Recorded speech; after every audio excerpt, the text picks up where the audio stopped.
கொலோசியர்கள் நிருபம் 1ஆம் அதிகாரம் 19 11 வரை உள்ள வசனங்களை வாசிக்க கேட்போம். இது நிமித்தம் நாங்கள் அதை கேட்ட நாள் முதல் உங்களுக்காக இடைவிடாமல் ஜெபம் பண்ணுகிறோம். நீங்கள் எல்லா ஞானத்தோடும் ஆவிக்குரிய விவேகத்தோடும் அவருடைய சித்தத்தை அறிகிற அறிவினாலே நிரப்பப்படவும் சகலவித நற்கிரியைகளும் ஆகிய கனிகளை தந்து தேவனை அறிகிற அறிவில் விருத்தி அடைந்து கர்த்தருக்கு பிரியம் உண்டாக அவருக்கு பாத்திரராய் நடந்து கொள்ளவும் சந்தோஷத்தோடு கூடிய எல்லா பொறுமையும் நீடிய சாந்தமும் உண்டாவதற்கு மகிமையான உடைய வல்லமையின்படி எல்லா வல்லமையாலும் பலப்படுத்தப்படவும் உங்களுக்காக வேண்டுதல் செய்கிறோம்.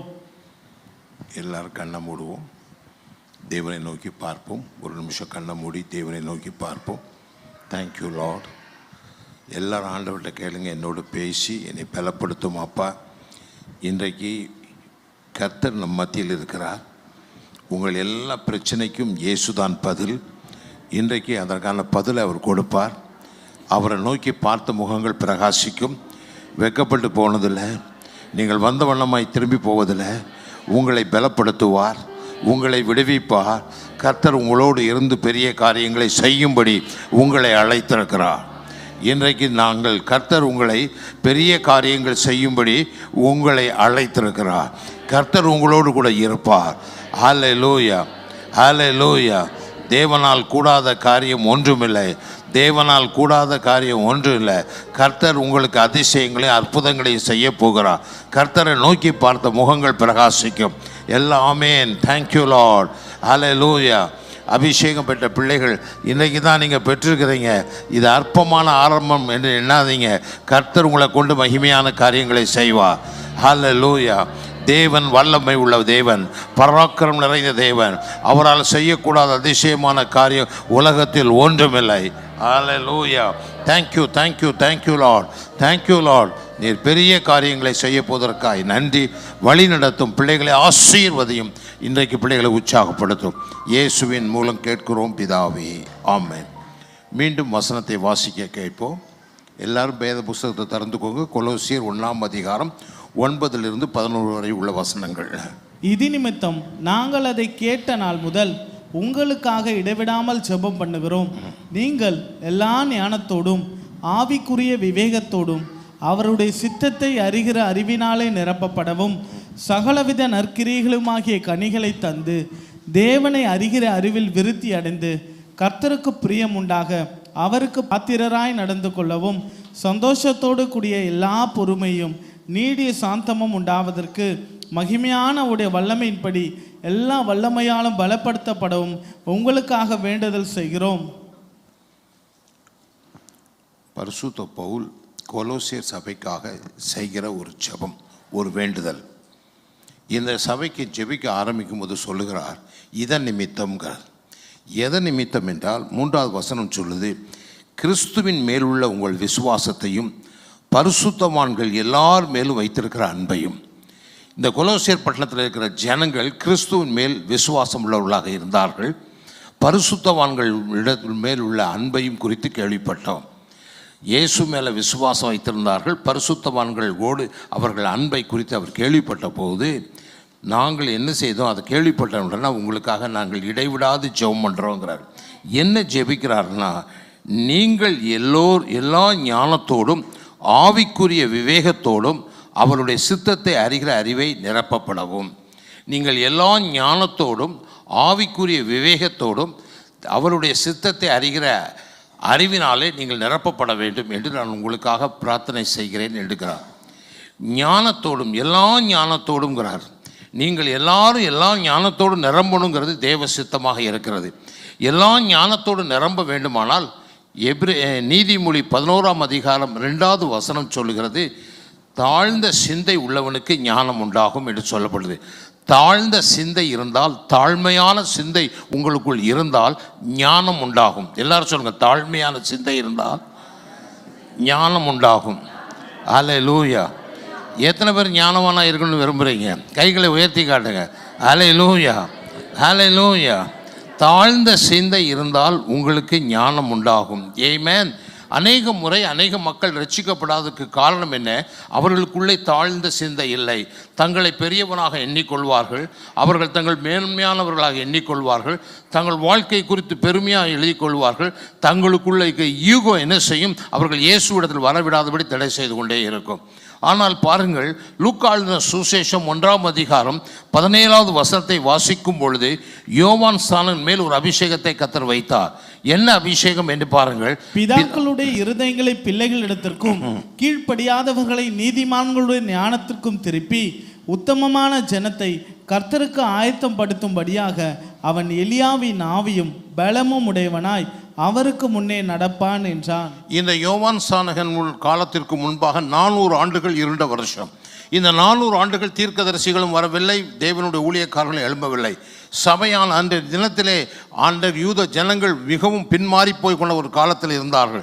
அப்பொழுது எலியா இறங்கி, அப்பொழுது யோவான் ஸ்நானகன் என்ன செய்கிறான்? பூமியிலே அவன் எழுந்து தன் ஊழியத்தை கட்டும்படி அவன் மேல் ஒரு அபிஷேகம் கொடுக்கப்பட்டது.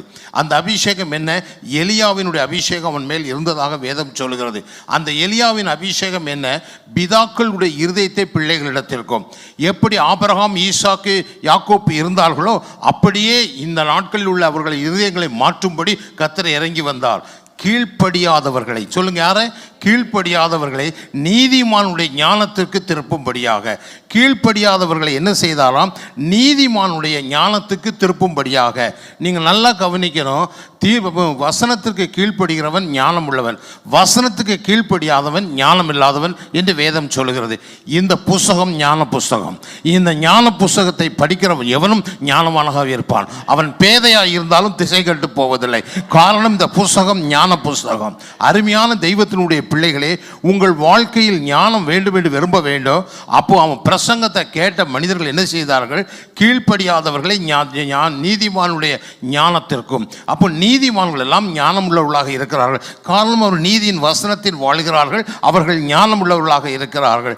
அவர்களை திருப்பும்படி, கர்த்தருக்கு ஆயத்தம் பண்ணும்படியாக, உத்தமமான ஜனத்தை கர்த்தருக்கு ஆயத்தம் பண்ணும்படி அவன் மேல் ஒரு விசேஷ அபிஷேகம் இருந்ததாக பார்க்கிறோம். ஆகினால் தான் அவனுடைய காலத்தில் அநேக மக்கள் மனம் திரும்பினார்கள். ஏசாயா 4ஆம் அதிகாரம் 3வது வசனம் சொல்கிறது, அங்கே ஒரு நியாயத்தின் ஆவி இருந்தது, சுட்டெரிக்கும் அக்கினி இருந்தது.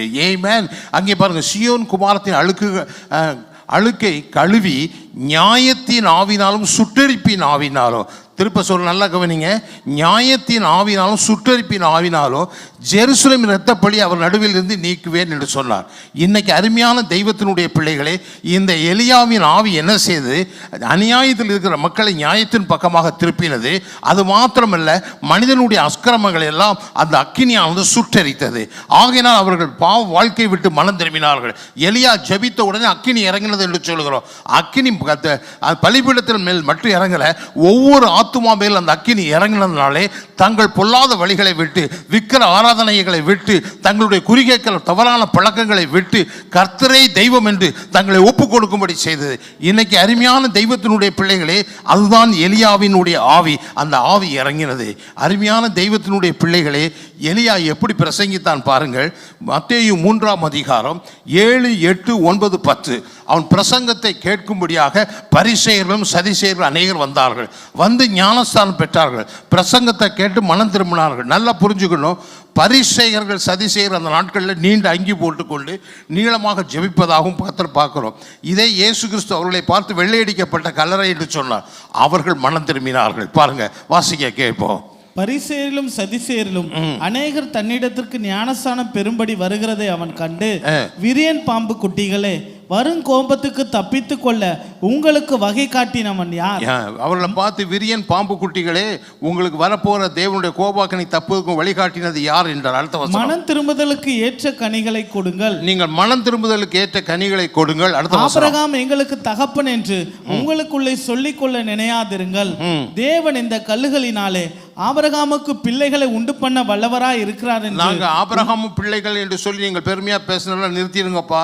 நீங்க அதை பேசிட்டு இருக்க வேண்டாம். கர்த்தர் நினைச்ச அந்த கல்லில் இருந்து ஆபிரகாமுக்கு பிள்ளைகளை உருவாக்க முடியும்னு சொன்னார். அடுத்த வசனம், இப்பொழுதே கோடாரியானது மரங்களின் வேறருகே வைத்திருக்கிறது. ஆகையால் நல்ல கனி கொடாத மரமெல்லாம் வெட்டுண்டு அக்கினியிலே போடப்படும். பாருங்க, கோடாலி எங்க வைத்து? மரத்தினுடைய வேர்ல வச்சிருக்கு. தேவன் நம்மகிட்ட கனியை எதிர்பார்க்கிறார். கனி கூடாத மரம்லாம் வெட்டுண்டு அக்கினியில் போடப்படும் என்று பிரசங்கித்தார். இன்றைக்கி ஒரு காரியம் தெரியணும், நான் ரட்சிக்கப்பட்டுட்டேன், இனி கர்த்தருக்கு பிரியமான காரியத்தை செய்யணும் என்று அறிந்து கொள்ள வேண்டும். எல்லாரும் ஆமே ஆமே ஆமே. அப்போ கர்த்தர் உங்களுக்கு மேல் பிரியம் கொள்ளுவார். ஏமேன். 2 தீமோத்தேயு 3:15 வாசித்து பாருங்கள். தீமோத்தேயு குறித்து பவுல் எழுதும்போது எழுதுகிறான், இயேசு கிறிஸ்துவை பற்றிய விசுவாசத்தினாலே, கிறிஸ்து இயேசுவை பற்றும் விசுவாசத்தினாலே உன்னை ரட்சிப்புக்கேற்ற ஞானம் உள்ளவனாக்கத்தக்க பரிசுத்த வேத எழுத்துக்களை நீ சிறுவயது முதல் அறிந்தவன் என்று உனக்கு தெரியும். ஏமேன். அவனை பார்த்து தீமோத்தேயை பற்றி பவுல் எழுதும்பொழுதுறாரு, கிறிஸ்து இயேசுவை பற்றும் விசுவாசத்தினாலே உன்னை ரட்சிப்பு கேட்ட ஞானம் உள்ளவனாகத்தக்க பரிசுத்த வேத எழுத்துக்களை நீ சிறு வயதிலே அறிந்திருக்கிறாய். ஏமேன். ஞானம் உள்ளவனாக பரிசுத்த வேத எழுத்துக்கள் ஒரு மனிதன் என்ன செய்யுது? ஞானவனாக மாற்றுது. ஒரு பரிசுத்த வேத எழுத்துக்கள் என்ன செய்யுது? ஒரு மனிதனை தேவனோடு கூட ரட்சிப்புக்குள் வழி நடத்துகிறது. அப்போ இன்னைக்கு நீங்கள் அறிந்து கொள்ளணும், இந்த கையில் வைத்திருக்க வேத புஸ்தகம் நம்ம ரட்சிப்புக்குள் நடத்துவது ஞானத்துக்குள் நம்மை நடத்துகிறது. எல்லாரும் ஆமேன். ஹல்லேலூயா ஹல்லேலூயா ஹல்லேலூயா ஹல்லேலூயா. நமக்கு ஞானம் அவசியம். நமக்கு என்ன அவசியம்? இப்போ ரோட்டில் போகும்போது கேட்குறான், அறிவு இருக்கா ஐயான்னு கேட்கான். ரோட்டில் போகும்போது டிராஃபிக்கில் நிற்கும் போது யாரோ எதுக்கு ஒருத்தர் வந்துட்டான்னு என்ன கேட்குறான், அவங்கள பார்த்து அறிவு இருக்கான்னு. நீங்கள் அறிவு கொடுக்குற நிலைக்கு வரணும். ஏவன் கேட்குறவனுக்கெல்லாம் கொடுக்கணும். எல்லாரும் ஆமேன். அறிவு இருக்கான்னு இருக்கு தாரேன் எனக்கு அப்படின்னு சொல்லலாம். இல்லை உனக்கு கொடுக்குற அளவுக்கு என்கிட்ட இல்லைப்பான்னு நீ சொல்லலாம். ஆனால் இன்றைக்கி நான் சொல்கிறேன், நீங்கள் ஞானவானாக மாறணும். எல்லாரும் ஆமே ஆமே ஆமேன் ஆமேன். ஞானம் என்றால் என்ன? பிரசங்கி 10:10 வாசிக்க கேட்போம். ஞானம் என்றால் என்ன? எல்லாரும் நல்ல எடுத்துக்கோங்க. இருப்பு ஆயுதம் மழுங்கலா இருக்க அதை ஒருவன் தீட்டாமற் போனால் அதிக பலத்தை பிரயோகம் பண்ண வேண்டியதாகும். ஆகையால் பாருங்க, ஒரு கத்தியை வச்சுருக்கீங்க அல்லது ஒரு இது வச்சுருக்கீங்க, அதை மரத்தை வெட்டுறீங்கன்னு வைங்க, ஒரு கோடாலி வச்சு.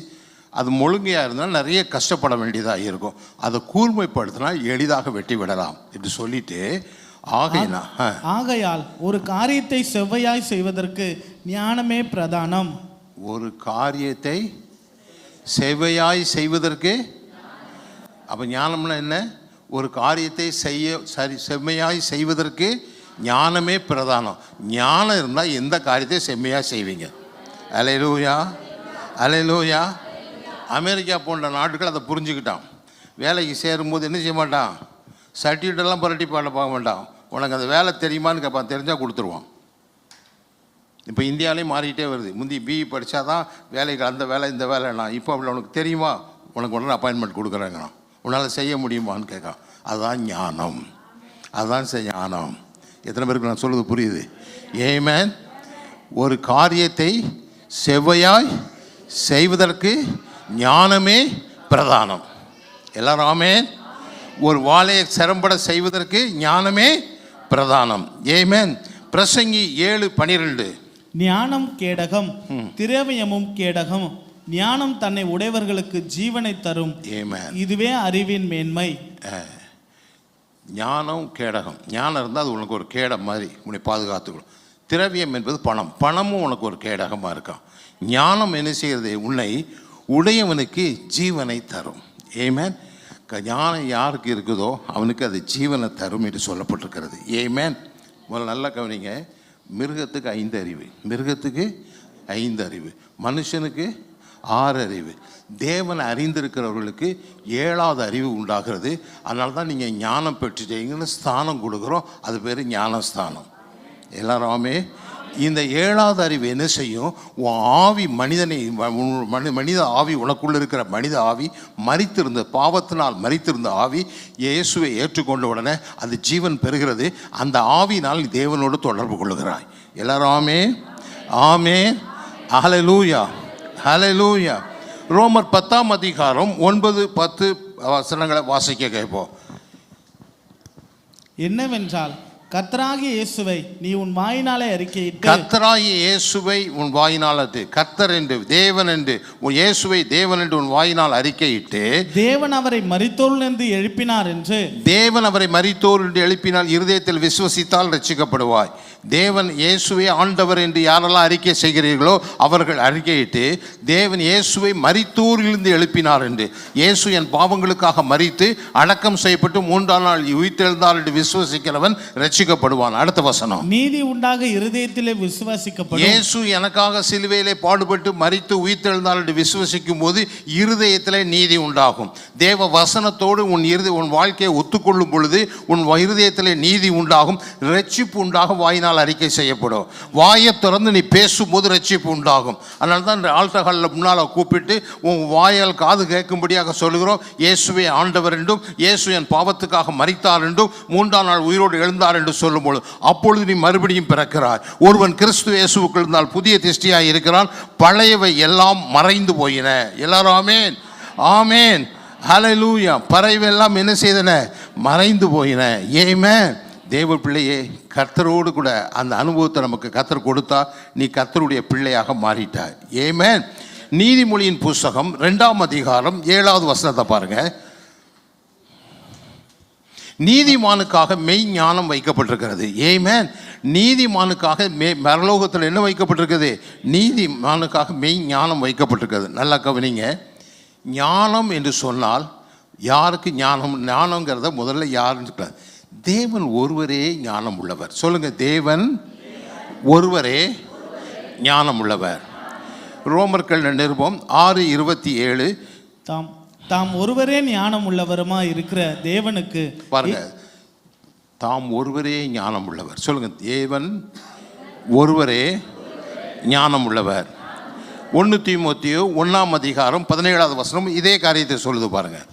1 தீமோத்தேயு 1ஆம் அதிகாரம் 17வது வசனம், நித்தியமும் அழிவில்லாமையும் அதிரசனும் உள்ள ராஜனுமாய் தாம் ஒருவரே ஞானமுள்ள தேவனுமாய் ஒருவரே ஞானம் உள்ளவர். அப்ப நல்லா புரிஞ்சு, உலகத்துல ஒருவர் தான் ஞானம் உள்ளவர், அவர் தேவன். சொல்லுங்க, ஒருவரே ஞானம் உள்ளவர், தேவன் ஒருவரே ஞானம் உள்ளவர். ஹல்லேலூயா, ஹல்லேலூயா. கொலோசியர் 2:3 ஞானம் அறிவு என்ற பொக்கிஷம் அவருக்குள்ளே இருக்கிறதாக சொல்லப்படுது. அவருக்குள் என்ன இருக்குதா? ஞானம் அறிவு என்ற பொக்கிஷம் இருக்கிறதா. ரோமர் 11ஆம் அதிகாரம் 33ஆம் வசனம் நல்லா கவனிங்க. தேவனுடைய ஐஸ்வர்யம் ஞானம் அறிவு என்பவர்களின் ஆழம் எவ்வளவாய் இருக்கிறது.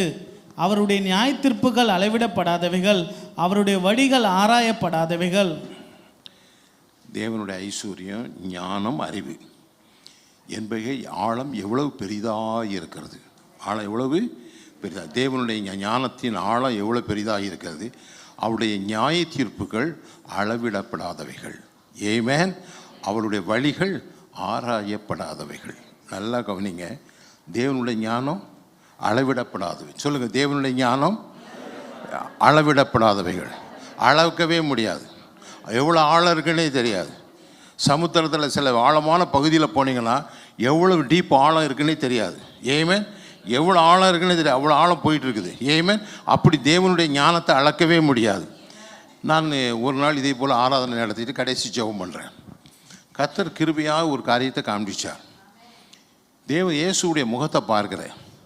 அவர் அன்னைக்கு ஜனங்களை ஆசீர்வதிப்பேனார். எப்படி ஆசீர்வதிக்கிறாருங்கிறது எனக்கு கிருபையாக காண்பித்தார். அப்படி ஒவ்வொருத்தரும் அப்படி பார்க்குறாரு.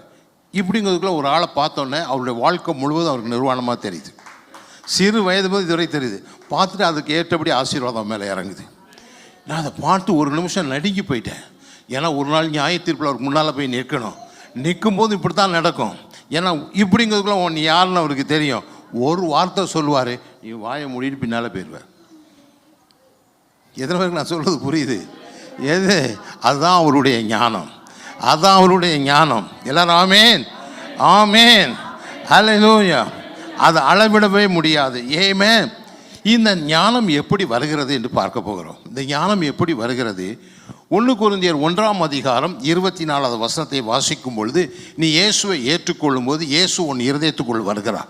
இயேசு வரும்பொழுது வரும்போது என்ன நடக்கிறது? அவன் யூதனாக இருந்தாலும் கிரேக்கனாக இருந்தாலும் எவர்கள் அழைக்கப்பட்டாரோ அவர்களுக்கு இயேசுதான் பலன். சொல்லுங்க, இயேசுதான் பலன். முதல்ல சொல்லுங்க, இயேசுதான் பலன். எல்லாரும் சொல்லுங்க, இயேசுதான். உன் பலன் என்னன்னு கேட்டால் இயேசுதான் உன் பலன். அல்லேலூயா. ரட்சிக்கப்பட்ட என் ஜனமே, உன் பலன் என்ன? இயேசுதான் உன் பலன். சொல்லுங்க, இயேசுதான் என் பலன், இயேசுதான் என் பலன். அல்லேலூயா. உன் பலன் என்னன்னு கேட்டால் உன்னுடைய சரீர பலன் அல்ல, உன்னுடைய சூழ்நிலையின் பலன் அல்ல. ஆனால் ரட்சிக்கப்பட்ட ஒரு ஜனத்துக்கு தெரியணும், இயேசுதான் என் பலன். எல்லாராமே அடுத்தால அந்த வசனம் சொல்லுது, தேவனே அடுத்தால வாசிங்க. ஆகிலும் அவர்களுக்கு கிறிஸ்து தேவ பலனும் தேவ ஞானமுமாய் இருக்கிறார். என்னதான் இருக்காரு? தேவ பலனும் தேவ ஞானமுமாய் இருக்கிறார். உங்களுக்கு யார் உங்களுக்கு ஞானம்? இயேசு தான் ஞானம். சொல்லுங்க, யார் ஞானம்? சொல்லுங்க, யார் ஞானம்? அப்போ இயேசு உள்ள வந்திருக்காருன்னு அர்த்தம். இயேசுடைய ஞானம் உங்களுடைய ஞானம். எல்லாரும் ஆமே ஆமே. 31வது வசனத்துக்கு வாங்க. அதே 1:31. அவரே தேவனால், இயேசுவே தேவனால் நமக்கு ஞானமும் நீதியும் மீட்பும் பரிசுத்தமும் ஆனார். எல்லாரும் ஆமேன் ஆமேன். யார் உங்களுக்கு ஞானம்? இயேசுதான் ஞானம். கிறிஸ்து தேவனால் உங்களுக்கு நமக்கு என்ன ஆயிட்டாரு? ஞானம் ஆயிட்டார். அப்போ உங்கள் வாழ்க்கையில் ஞானம் யார்? இயேசு தான். இரத்தத்தால் கழுகப்பட்டு நீங்கள் நீதிமானாக்கப்பட்டீங்க. இயேசுடைய நீதி உங்களுக்கு கொடுக்கப்பட்டது. இயேசு சிலுவையில் மரித்ததுனால இயேசுவின் பரிசுத்தம் உங்களுக்கு கொடுக்கப்பட்டது. இயேசு கிறிஸ்து இரத்தத்தினால நீங்கள் மீட்கப்பட்டிருக்கிறீர்கள். அப்போ இயேசுதான் உங்களுக்கு ஞானம், இயேசுதான் நீதி, இயேசுதான் பரிசுத்தம், இயேசுதான் மீட்பர். எல்லாரும் ஆமே. கிறிஸ்தவ வாழ்க்கையில் ரொம்ப எளிது. எப்படின்னா எல்லாம் இயேசுதான் சொல்லணும். உங்களை முக்கியமாக சரண்டர் ஆகிட்டு பேசாமல் இருந்தால் போதும், நடத்துவான். இந்தியாவுக்கும் இலங்கைக்கும் வார் நடந்துட்டு இருந்து. அப்போது ராஜீவ்காந்தி பிரைம் மினிஸ்டராக இருக்கார். அப்போ இந்தியாவுக்கும் இலங்கைக்கும் ஒரு உடன்படிக்கை பண்ணி சமாதான படை போச்சு. இந்த சமாதான படை போய் இறங்கின உடனே அங்கே இருக்கிற பிரைம் மினிஸ்டர் சந்தோஷமாயிட்டார், பேசாமல் இருந்தார். ஏன்னா இந்தியா படையும் எல்டிடியும் சண்டை போடுது.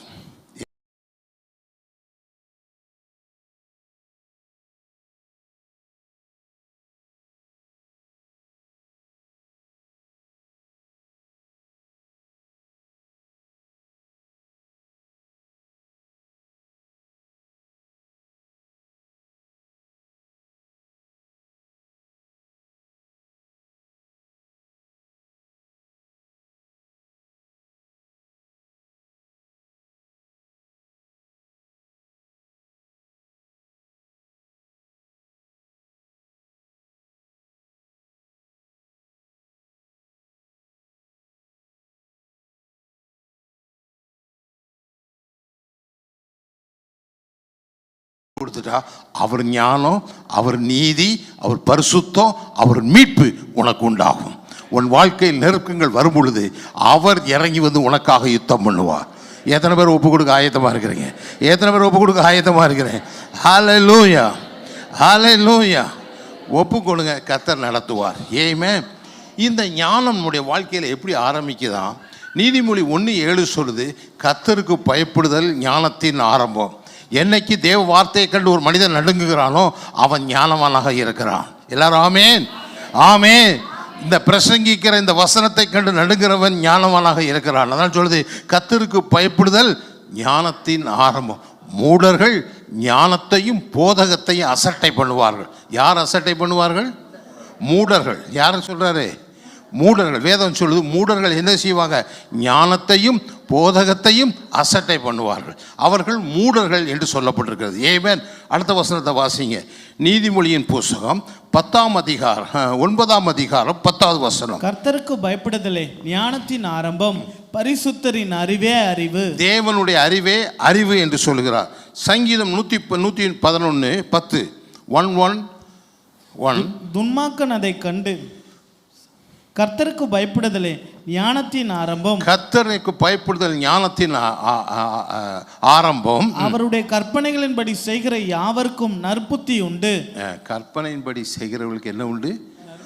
நற்புத்தி உண்டு. நல்ல புத்தி வேணுமா? அவளுக்கு கற்பனையின்படி செய்யுங்க, அது உங்களுக்கு நல்ல புத்தியை கொடுக்கும். எல்லாரும் ஆமே ஆமே. அவர்கள் நல்ல புத்தியை கொடுக்கும். அவர் கற்பனையின்படி யாரெல்லாம் செய்கிறாங்களோ அவங்களுக்கு நல்ல புத்தியை கொடுக்கும். ஏமேன் ஏமேன். அல்லேலூயா அல்லேலூயா. ஏமேன். நல்லா புரிஞ்சுக்கணும், நம்ம வாழ்க்கையில் ஞானம் வேணும்னு விரும்பணும், ஞானத்தில் நடக்கணும்னு விரும்பணும். வேதம் சொல்லுது, ஞானியோடு சேருகிறவன் ஞானம் பெறுவானாம். நீதிமொழி 13:20 அப்படி சொல்லுது. நீ ஞானியோடு சேர்ந்து நடந்தால் ஞானத்தை பெறுவாய். நல்ல ஆவிக்குரிய நண்பர்கள் வேணும், கூடி ஜெபிக்கிறதுக்கு ஆட்கள் வேணும். அப்போ உனக்கு என்ன வரும்? ஞானியோடு சஞ்சரிக்கிறவன் ஞானம் அடைவான், மூடர்களின் தோழன் நாசம் அடைவான். ஆமென், அல்லேலூயா, அல்லேலூயா, ஆமென். அப்போ இதுதான் நான் கூடி ஜெபிக்கிறது, எல்லாரையும் கூப்பிடுகிறது. அவர்கள் கூடி ஜெபிக்கும் பொழுது அந்த ஞானத்தை நாம் பெற்றுக்கொள்ள முடியும். கர்த்தர் நம்மை நடத்துவார். ஆமென். இயேசு வாழ்க்கையில் இந்த ஞானத்தை பார்க்க முடியும். ஞானம் உள்ள முகம் பிரகாசிக்கும். ஞானம் உள்ள முகம் என்ன செய்யும்? பிரகாசிக்கும். ஆமென். ஞானம் வரும்பொழுது ஒரு மகனுடைய முகம் பிரகாசிக்கும். இயேசு கிறிஸ்து முகம் சூரியனை போல பிரகாசித்ததான். ஆமென், அல்லேலூயா. பிரசங்கி 8:1 வாசிப்போம். ஞானம் உள்ளவனுக்கு ஒப்பானவன் யார்? காரியத்தின் தற்பரியத்தை அறிந்தவன் யார்?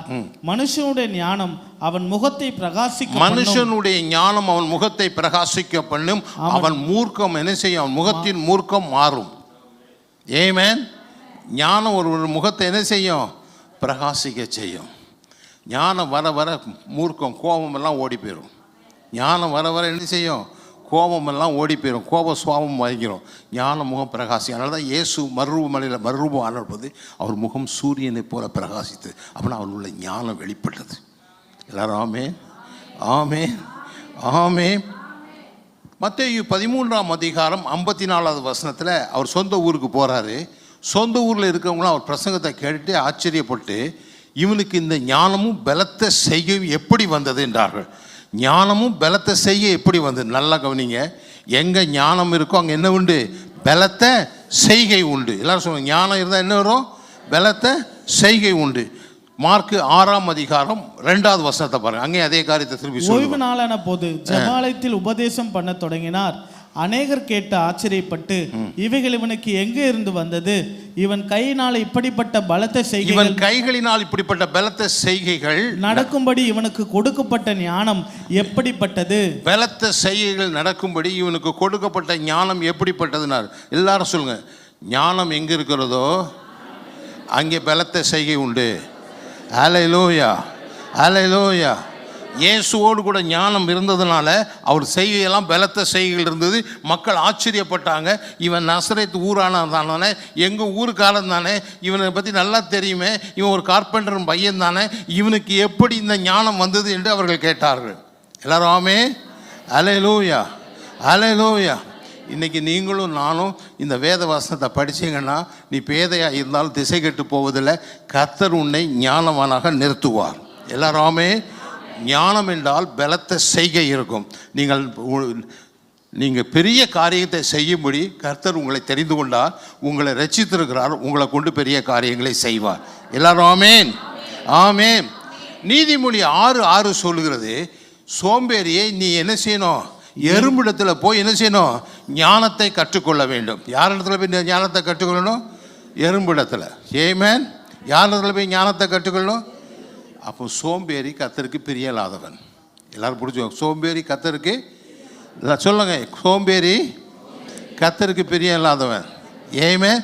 சோம்பேறி, சத்தமாக சொல்லுங்க, ஞானம் இல்லாதவன். யாராவது சோம்பேறியாக இருந்தால் கர்த்தருக்கு பிடிக்காது. அவன் ஞானம் இல்லாதவன். ஆனால் சோம்பேறிட்ட ஒரு நல்ல குணம் உண்டு. எல்லாரை பற்றியும் குறையாக சொல்லுவான்.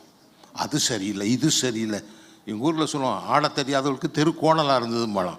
அதை மாதிரி கோண நியாயம் பேசுகிற அவன் எக்ஸ்பர்ட்டாக இருப்பான். அவன் சோம்பேறி, செய்ய மாட்டான்.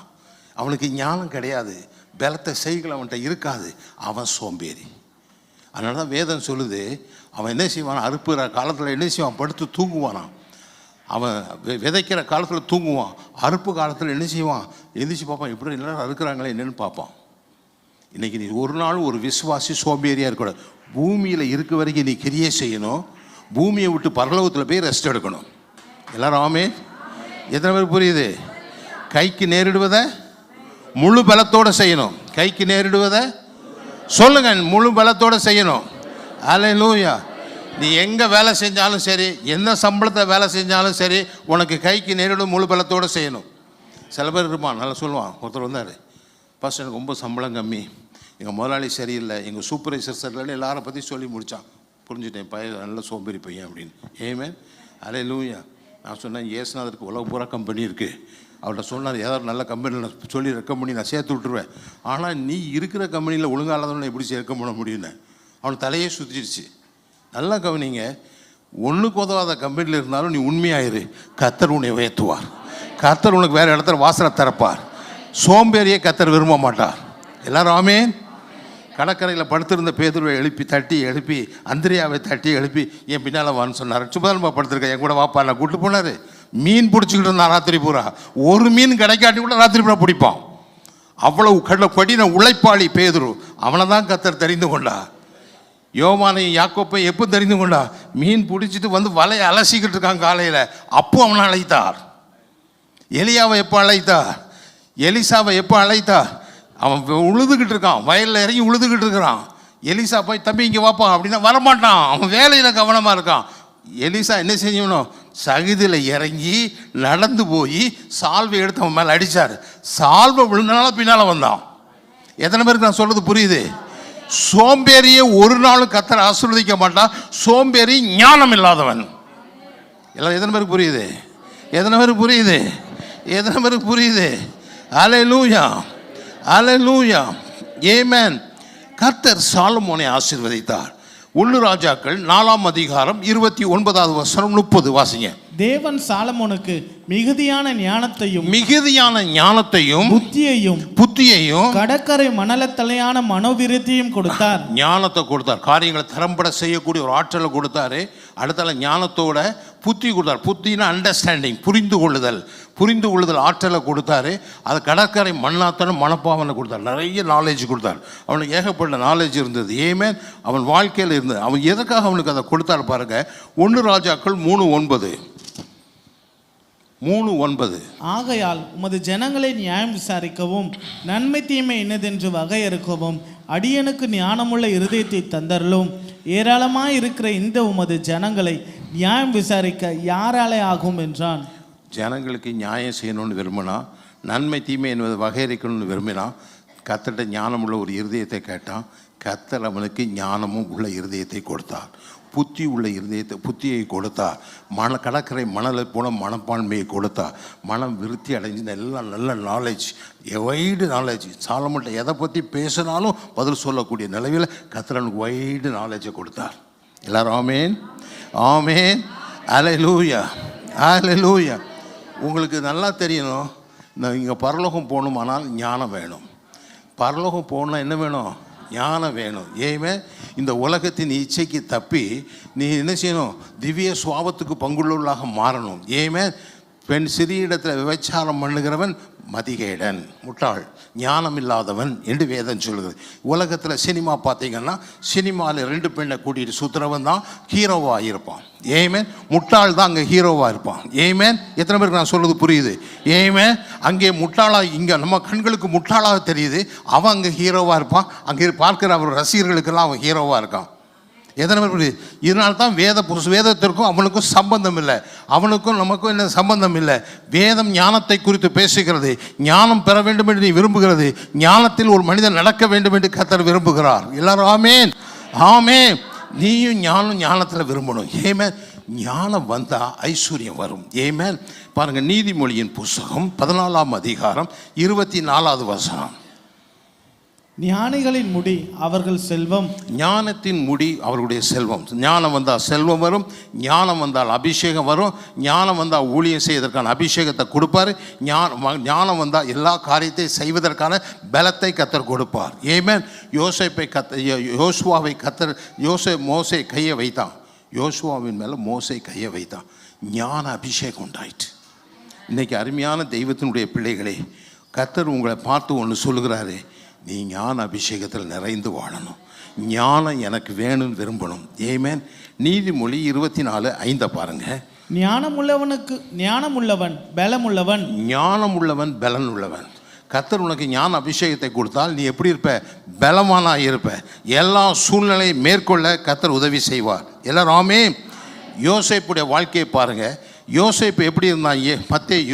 அப்போஸ்தலர் நடவடிக்கை 7ஆம் அதிகாரம் 10வது வசனம். தேவனும் அவனோடு கூட இருந்து எல்லா உபத்திரவங்களில் நின்று அவனை விடுவித்து எகிப்தின் ராஜாவாகிய பார்வோன் சமூகத்தில் அவனுக்கு கிருபையும் ஞானத்தையும் அருளினார். அந்த ராஜா அவனை எகிப்து தேசத்திற்கும் தன் வீடு அனைத்திற்கும் அதிகாரியாக ஏற்படுத்தினான். ஒரு அடிமையா போறான் எகிப்துக்கு, அநேக உபத்திரங்களை அனுபவிக்கிறான், சிறைச்சாலை போகிறான். கடைசியில் பார்வோனுக்கு சமூகத்தில் போய் நிற்கும்போது கர்த்தர் அவனுக்கு 2 காரியங்கள் கொடுத்தார். ஒன்று கிருபை, ஒன்று ஞானம். இந்த 2ஐயும் பெற்றுக்கொண்டனால அவன் எகிப்து தேசத்திற்கும் பார்வோனுடைய வீட்டுக்கும் அதிகாரியாக உயர்த்தப்பட்டான். அல்லேலூயா, அல்லேலூயா. இந்தியாவுக்கு எப்படி பிரைம் மினிஸ்டர் மோடி இருக்கிறது போல் அவன் எகிப்துக்கு பிரைம் மினிஸ்டர் ஆகிட்டான். அது மாத்திரமில்லை, அவன் வீட்டுக்கு அவன் தான் அதிகாரி. அவன் வீட்டில் உள்ள எல்லா காரியத்துக்கும் அவன் தான் அதிகாரி. எல்லாரும் ஆமே ஆமே. இதுக்கு ஒரே ஒரு காரணம், கர்த்தர் என்ன கொடுத்தாரு? ஞானம் கொடுத்தார். கர்த்தர் என்ன கொடுத்தாரு? ஞானம் கொடுத்தார். ஹல்லேலூயா. நம்ம கண்ணு முன்னால் தெரியாது, கண்ணால் பார்க்க முடியாது. ஞான அபிஷேகம் அவன் மேலே இறங்கிச்சு. அவன் எப்படி எகிப்தினுடைய நடக்க போகிற பஞ்சத்தை குறித்து பேசினா, அந்த பஞ்சத்திலிருந்து வெளிவருவதற்கான திட்டங்களை கொடுத்தான். இதெல்லாம் பார்த்த உடனே உன்னை போல விசேஷ ஆவி பெற்ற மனுஷன் உண்டோ என்று சொல்லி பார்வோன் அவன் கையில் எல்லாத்தையும் தூக்கி கொடுத்தான். இன்றைக்கி நீங்களும் நானும் ஞான அபிஷேகத்தை விரும்ப வேண்டும். எல்லாரும் ஆமேன், ஆமேன். பவுல் கொரிந்திய சபைக்கு ஜெபிக்கும்போது, கொலோசியர் சபைக்கு ஜெபிக்கும்போது என்ன ஜெபம் பண்ணுறார் பாருங்க. கொலோசியர் 1:9, இது நிமித்தம் நாங்கள் அதை கேட்ட நாள் முதல் உங்களுக்காக இடைவிடாமல் ஜெபம் பண்ணுகிறோம். நீங்கள் எல்லா ஞானத்தோடும் ஆவிக்குரிய விவேகத்தோடும் அவருடைய சித்தத்தை அறிகிற அறிவினால் நிரப்பப்பட வேண்டும். ஏமேன். எல்லா ஞானத்தோடும் எல்லா ஆவிக்குரிய விவேகத்தோடும். ஆவிக்குரிய விவேகம்ங்கிறது பகுத்தறியக்கூடியது, டிசைன் பண்ணக்கூடியது, பகுத்தறியக்கூடியது. எல்லா விவேகத்தோடும் அவர் சித்தத்தை அறிகிற அறிவினாலே நீங்கள் நிரப்பப்பட வேண்டும். அல்லேலூயா, அல்லேலூயா. நீங்கள் எதனால் நிரப்பப்பட வேண்டும்? அவர் சித்தத்தை அறிகிற அறிவினால் நிரப்பப்பட வேண்டும். ஆமென். கர்த்தர் உங்களை விலையேற பெற்ற சொந்த ரத்தத்தை கொடுத்து உங்களை ரட்சித்திருக்கிறார். எதற்காக ரட்சித்து வைத்திருக்கிறார்? எபேசியர் 2:10 வாசிங்க. எபேசியர் 2:10 நற்கிரியைகளை செய்வதற்கு நாம் கிறிஸ்து இயேசுக்குள் திஷ்டிக்கப்பட்டிருக்கிறோம். நம்ம எதற்காக மறுபடியும் பிறந்திருக்கிறோம்? நற்கிரியைகளை செய்வதற்கு. சொல்லுங்க, எல்லாரும் சத்தமாக சொல்லுங்க, சத்தமாக சொல்லுங்க. எதற்காக ரட்சிக்கப்பட்டிருக்கீங்க? நற்கிரியைகளை செய்வதற்கு கிறிஸ்து இயேசுக்குள் திஷ்டிக்கப்பட்டு அவருடைய செய்கையாக இருக்கிறோம். நீங்கள் தான் அவருடைய செய்கை. இப்போ இயேசு உயிரோடு இல்லை. இயேசு செய்ய வேண்டிய காரியங்களை யார் செய்யணும்? நீங்களும் நானும் செய்யணும். எல்லாராம தேவனுடைய என்னதான் இருக்கிறீங்க? செய்கையாக இருக்கீங்க. சொல்லுங்க, தேவனுடைய செய்கையாக இருக்கிறோம். அவைகளில் நாம் நடக்கும்படி அவர் முன்னதாக அவைகளை ஆயத்தம் பண்ணி இருக்கிறார். நீங்கள் என்ன செய்யணுங்கிறத முன்னக்கூட்டியே ஆயத்தம் பண்ணி வச்சிருக்கார். எல்லாரும் ஆமென், ஆமென், அல்லேலூயா, அல்லேலூயா. நீங்கள் ஒரு ஊருக்கு போகிறீங்க, அந்த ஊரில் என்னெல்லாம் செய்யணும் உங்களுக்கு ஆயத்தம் பண்ணிருக்கு. உங்களுக்கு 5 நாள் அங்கே மீட்டிங். நீங்கள் போய் ஸ்டேஷனில் இறங்கணுன்னு ஒருத்தர் உங்களை கூட்டிகிட்டு போவார். அங்கே இந்த இடத்துல தங்க வைப்பாங்க. இத்தனை மணிக்கு மீட்டிங் ஆரம்பிக்கும், இத்தனை மணிக்கு முடியும். எல்லாம் ஆயத்தமாக இருக்குது. அப்படியே இந்த போலகுரத்தில் கர்த்தர் உங்களை கொண்டு என்னெல்லாம் செய்யணும்னு முன்னுக்கூட்டியே ஆயத்தமாக இருக்குது. நீங்கள் ஒன்றும் புதுசாக கண்டுபிடிச்செல்லாம் செய்ய வேண்டாம். நீங்கள் நம்ம எல்லாமே ராங்காக தான் சொல்லுவோம். நான் கர்த்தரை ஏற்றுக்கொண்டோமோ. வேதம் என்ன சொல்லுது? நீங்கள் என்னை தெரிந்து கொள்ளவில்லை, நான் உங்களை தெரிந்து கொண்டேங்கிறார். ஆனால் எல்லா மேடையில் எழுச்சி நான் எப்படி இயேசுவை ஏற்றுக்கொண்டேன்னு தெரியுமான்னு அதுக்கு சாட்சி சொல்லிக்கிட்டு இருப்பார். எத்தனை பேருக்கு நான் சொல்கிறது புரியுது? எத்தனை பேருக்கு நான் சொல்கிறது புரியுது? அவர் சொல்கிறார், நீ என்னை ஏற்றுக்கொள்ள தம்பி, நான் தான் உன்னை தெரிந்து கொண்டேங்கிறார்.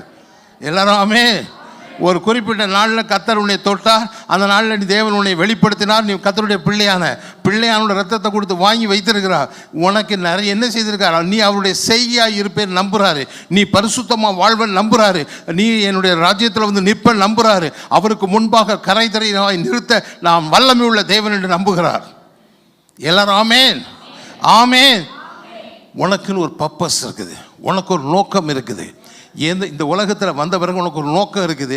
அந்த நோக்கத்தை முடிச்சுட்டு நீ பரலோகம் போகணும். எல்லாரும் ஆமென், ஆமென், அல்லேலூயா, அல்லேலூயா, ஆமென். மத்தேயு 25:41. அப்பொழுது இடது பக்கத்தில் நிற்பவர்களை பார்த்து அவர், சபிக்கப்பட்டவர்களே, என்னை விட்டு பிசாசுக்காகவும் அவன் தூதர்களுக்காகவும் ஆயத்தம் பண்ணப்பட்டிருக்கிற நித்திய அக்கினியிலே போங்கள். முதல்ல இதை வாசித்துருங்க. 25:34. அப்பொழுது ராஜா தமது வலது பக்கத்தில் நிற்பவர்களை பார்த்து, வாருங்கள், என் பிதாவினால் ஆசிர்வதிக்கப்பட்டவர்களே, உலகம் உண்டானது முதல் உங்களுக்காக ஆயத்தம் பண்ணப்பட்டிருக்கிற ராஜ்யத்தை சுதந்திரித்துக் கொள்ளுங்கள். உலகம் தோன்றும் முதல் உங்களுக்காக ஆயத்தம் பண்ண ராஜ்யம். இயேசு இந்த உலகத்தை விட்டு போவதற்கு முன்பாக யோவான் 13, 14, 15 கடைசி நாட்களில் அவருடைய சிஷியர்களோட பேசுகிறார். 14ஆம் அதிகாரம் யோவான் 14:1 சொல்றாரு, உங்கள் இருதயம் கலங்காதிருப்பதாகங்கிறார். உங்கள் இருதயம் என்ன செய்ய வேண்டாம்? கலங்காது இருக்க வேண்டாம். நான் போறேன்னு கலங்கப்படாத, தேவனிடத்துல விசுவாசமாக இருக்க, என்னிடத்திலும் விசுவாசமாக இருங்கன்னு சொல்லிட்டு அடுத்த வசனம் 2 பாருங்க. என் பிதாவின் வீட்டில் அநேக வாசஸ்தலங்கள், என் பிதாவின் வீட்டில் அநேக வாசஸ்தலங்கள் உண்டு. அப்படி இல்லாதிருந்தால் நான் உங்களுக்கு சொல்லியிருப்பேன், ஒரு ஸ்தலத்தை உங்களுக்கு என்ன செய்வேன்? ஆயத்தப்படுத்துவேன். உங்களுக்கு ஒரு ஸ்தலத்தை என்ன செய்வேன்? ஹல்லேலூயா, ஹல்லேலூயா, ஹல்லேலூயா. உங்களுக்கு ஒரு ஸ்தலத்தை நான் என்ன செய்வேன்? ஆயத்தம் பண்ணுவேன். எல்லாரும் ஆமென், ஹல்லேலூயா. அடுத்தது 3. நான் போய் உங்களுக்காக ஸ்தலத்தை ஆயத்தம் பண்ணின பின்பு, நான் உங்களுக்கு ஒரு ஸ்தலத்தை ஆயத்தம் பண்ண பிறகு, நான் இருக்கிற இடத்தில் நீங்களும் இருக்கும்படி நான் மறுபடியும் வந்து உங்களை என்னிடத்தில் சேர்த்துக் கொள்ளுவேன். மறுபடியும் வந்து உன்னிடத்தில் சேர்த்துக் கொள்வேன். ஆமென். இயேசு கிறிஸ்து ஒரு ஓமையின் மூலமாக எக்ஸ்பிளைன் பண்ணுறார். அதான் 25ஆம் அதிகாரம் 34வது வசனம் மறுபடியும் வாசிப்போம். அப்பொழுது ராஜா தமது வலது பக்கத்தில் நிற்பவர்களை பார்த்து, வாருங்கள், என் பிதாவினால் ஆசிர்வதிக்கப்பட்டவர்களே, உலகம் உண்டானது முதல் உங்களுக்காக ஆயத்தம் பண்ணப்பட்டிருக்கிற ராஜ்யத்தை சுதந்திரித்துக் கொள்ளுங்கள். ஒரு மேய்ப்பன ஆடுகளெல்லாம் சேர்க்குறான். சேர்த்த உடனே செம்மறியாடை ஒரு பக்கத்து பிரிக்கிறான், வெள்ளாட்டை பிரிக்கிறான்.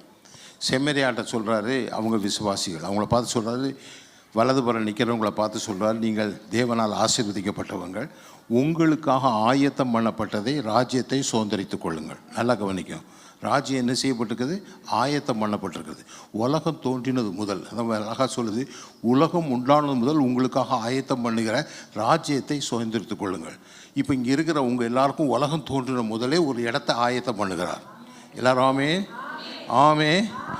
ஏன் அது இப்போ ஆயத்தம் பண்ணுறாரு? எல்லா காரியத்தையும் முன்னக்கூட்டியே செஞ்சு வச்சுருக்கிற தேவன் இதை மட்டும் ஏன் ஆயத்தம் பண்ணுறேங்கிறாரு? எல்லாத்தையும் ரெடி பண்ணி வச்சுருக்காரு. ஆனால் உனக்கு உலகம் தோன்றுவதற்கு முன்னால் உன்னை எங்கே பிறக்கணும், எங்கே குடியிருக்கணும், உனக்கு என்னென்ன ஆசீர்வாதம் எல்லாமே ரெடி பண்ணிட்டாரு. இதை மட்டும் ரெடி பண்ணாமல் பெண்டிங்கில் வச்சுருக்காரு. ஏன் அப்படின்னா, நீ இந்த கர்த்தருடைய பிள்ளை ஆன பிறகு கர்த்தருடைய சித்தத்தின்படி நீ எதெல்லாம் செஞ்சு முடிக்கிறாயோ அதற்கு எடுத்தபடி அங்கே ஆயத்தப்படுத்தப்படும். எல்லாரும் ஆமே, ஆமே. ஏதோ ரட்சிக்கப்பட்ட அபிஷேகம் பெற்றுட்டேன் நேராக பரலோகம் போயிடலான்னு நினைக்கிறாதீங்க. நீங்கள் பரலோகம் போக முன்னால் இங்கே கர்த்தருக்காக என்ன செய்கிறீர்கள், ஆயத்தம் பண்ணியிருக்கிறாரோ அதை அறிந்து அதில் நடக்கிற மனிதன் தான் அங்கே போய் அதை சுதந்திரித்துக் கொள்வான். எல்லாரும் ஆமே, ஆமே. நாங்கள் ரட்சிக்கப்பட்ட நாட்களில் நானும் என் மனைவி சேர்ந்து அநேக நாட்கள் உபவாசித்து ஜெபிப்போம்.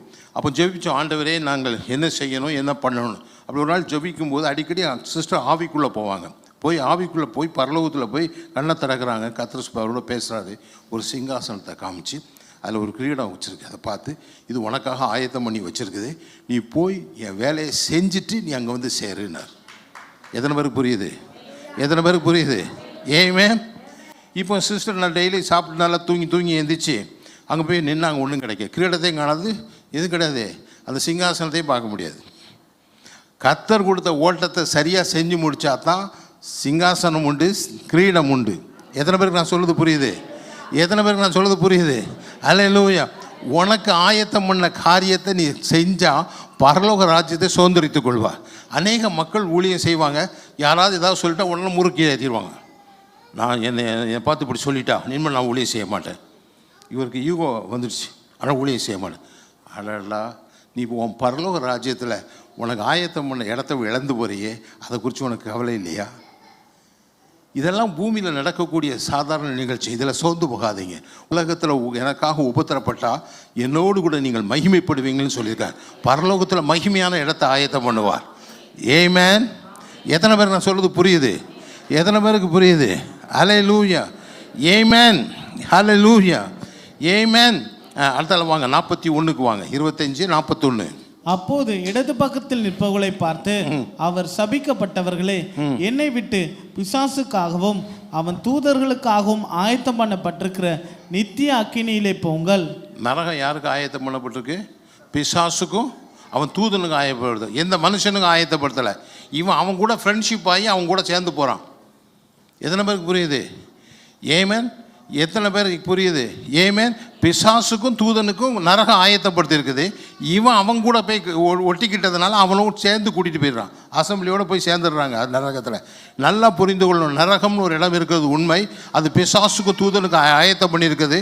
அதனால தான் சொல்லுறோம், பிசாசு கோயிலுக்கு போகக்கூடாது, நாள் பார்க்கக்கூடாது, ஜாதகம் பார்க்கக்கூடாது, எதில் விளையாடணும்னு உண்டு.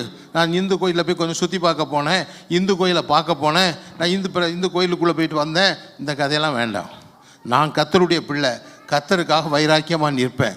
இந்து மார்க்கத்திலேருந்து வந்துட்டேன், இனி அந்த கோயிலுக்குள்ளே போக மாட்டேன்.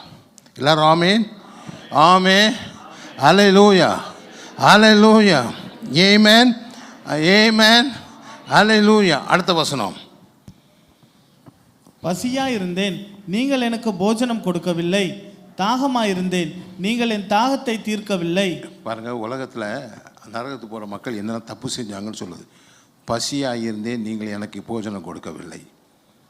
நல்லா புரியுங்க, நம்மளை சுற்றி அநேக மக்கள் பசியோடு இருக்காங்க, ஆவிக்குரிய பசியோடு இருக்காங்க, அநேக வேதனையோடு இருக்காங்க. ஒரே ஒரு வார்த்தை நீ சொல்ல மாட்டியான்னு காத்துட்ருக்காங்க. இந்த உலகத்தில் அன்பு இல்லாமல் அலைகிற மக்கள் ஏராளம் பேர் உண்டு. ஏமேன். மோடிங்கிற பிரசங்கியார் தினமும் சுசேஷம் யாருக்காவது சொல்லுவார். ஒரு நாள் நான் ஸ்டாப்பாக மழை பெஞ்சிட்ருக்கு, வீட்டை விட்டு வெளியே போக முடியல, வாசலில் ஜன்னலை திறந்து வச்சு உட்காந்துட்டு அப்படியே ஜோம் பண்ணிகிட்டே இருக்கார். ஆண்டவரே, இன்றைக்கி நான் யார்கிட்டையும் சூசைட் சொல்ல முடியல, யாருமே கடலை, ரோட்டில் கூட ஒரு ஆள் கூட போகலேன்னு. அப்போ பார்த்து ஒரு மனுஷன் கூட பிடிச்சிட்டு போகிறான். நேராக ஓடி போய் ஒரு காற்றுல இயேசு உன்னை நேசிக்கிறான்னு சொல்லிட்டு வந்துட்டார். மோடி பிரசங்கியாருக்கு அவ்வளோ பெரிய சந்தோஷம். இன்றைக்கி ஒருத்தருக்கு நான் இயேசு நேசிக்கிற விஷயத்த சொல்லிட்டேன் அப்படின்னு நினச்சார். அவன் கொடையை போட்டுட்டு அழு ரோட்டில் முழங்கால் போட்டு அழுதான், தேம்பி அழுது. என்னையும் நேசிக்க ஒரு உலகத்தில் ஒரு ஆள் இருக்காரான். இன்றைக்கி அநேக ஆத்துமாக்கள் பசியிலும் தாகத்திலையும் இருக்கிறாங்க. அவங்களுக்கு இயேசுதான் கடவுள்னு சொல்வதற்கு இன்றைக்கி ஒரு மனிதனும் இல்லை. நீங்கள் புறப்பட்டு போய் சர்வ சிருஷ்டிக்கும் சுசேஷத்தை சொல்லுங்கன்னு உங்கள் மேலே சொல்லியிருக்கிறார். நீ ஒரு வார்த்தை சொன்னால் போதும். உன் சூழ்நிலையில் நீ ஜெபம் பண்ண ஆத்மா வேணும், நீ எங்கேயும் ஓட வேண்டாம். நீ சந்திக்கிற மனுஷனத்தில் நீ சாட்சியாக நில்லு.